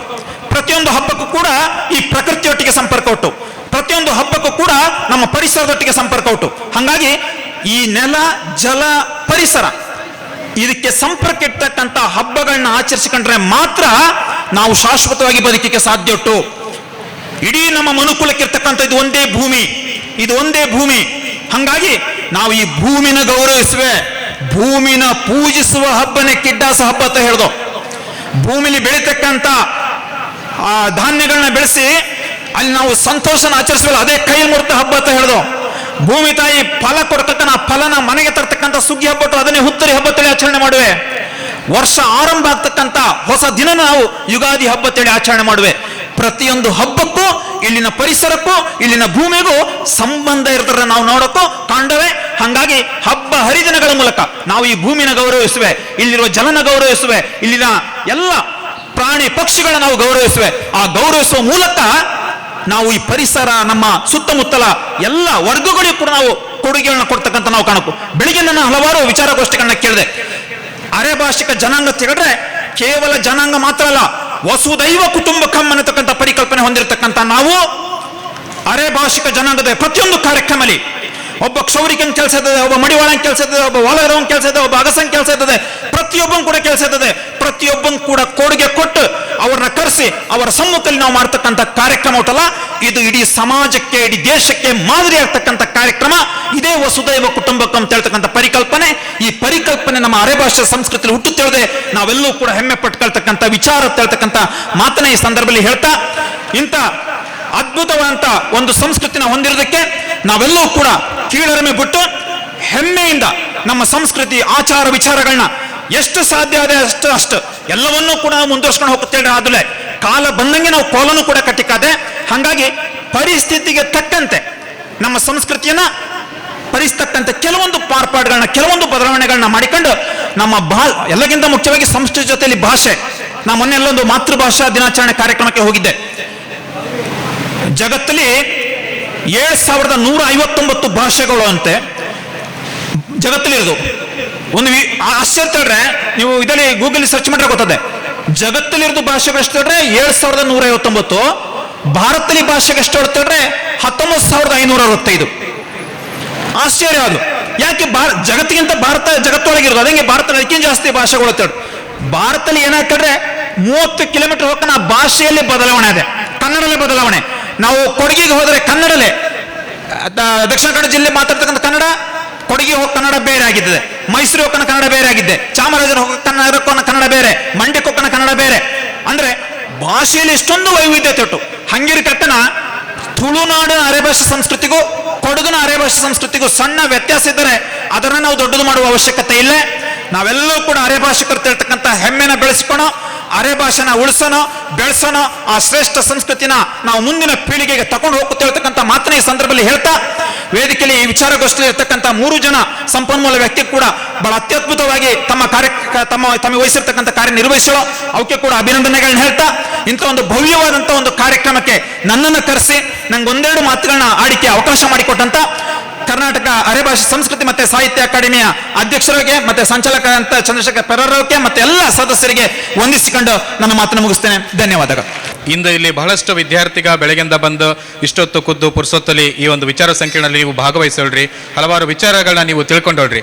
ಇದರಲ್ಲಿ ಕೇವಲ ನಿಮಗೆ ಒಂದು ಭಾಷೆ, ಸಂಸ್ಕೃತಿ, ಆಚಾರ, ವಿಚಾರವನ್ನ ಕೆಲವು ತಿಳ್ಕೊಂಡಿರುವರಿ, ಮತ್ತೆ ಕೆಲವರಿಗೆ ಒಂದು ವಿಚಾರ ಸಂಕಿರಣವನ್ನ ಹೆಂಗೆ ನಡೆಸೋದು, ಯಾವ ರೀತಿ ಮಾಡಕ್ಕೆ ನಿಮ್ಮ ಶಾಲೆಗಳಲ್ಲಿ ಅಥವಾ ಕಾಲೇಜುಗಳಲ್ಲಿ ತಿಳುವಂತದನ್ನ ಕಲ್ತ್ಕೊಂಡೋಳ್ರಿ.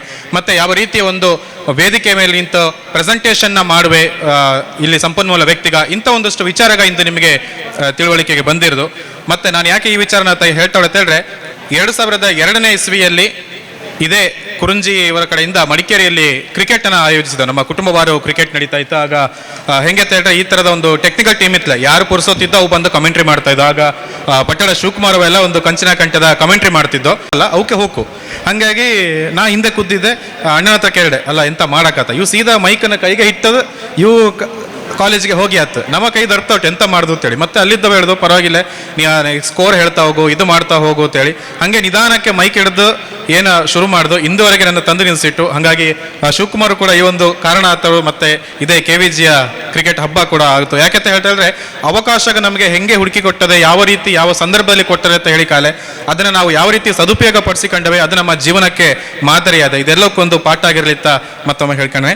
ಹಾಗೆ ಇಂದಿನ ಅರೆಭಾಷೆ ವಿಚಾರ ಸಂಕಿರಣದಲ್ಲಿ ಮಧ್ಯಾಹ್ನದ ನಂತರ ನಡೆದಂಥ ಕಾರ್ಯಕ್ರಮದಲ್ಲಿ ಮರೆಯಾಗುತ್ತಿರುವ ಅರೆಭಾಷಿಕರ ವಿವಾಹ ಪದ್ಧತಿಗಳು ಈ ಕುರಿತಾಗಿ MGM ಪ್ರೌಢಶಾಲೆ ಕೊಡೆಯಲು ಬೈಲು ಇದರ ಸಂಚಾಲಕರಾದಂಥ ಶ್ರೀ ದೊಡ್ಡಣ್ಣ ಬರಮೇಲಿವು ಬಹಳ ಲೈಕಲ್ಲಿ ನಾವಿಗೆ ವಿಷಯನ ಮುಟ್ಟಿಸೋಳು ನೀವಿಗೆ ಅಕಾಡೆಮಿ ವತಿಯಿಂದ ಹಾಗೆ ಎಲ್ಲರ ವತಿಯಿಂದ ಧನ್ಯವಾದಗಳನ್ನ ಸಮರ್ಪಿಸ್ತಾವಳು.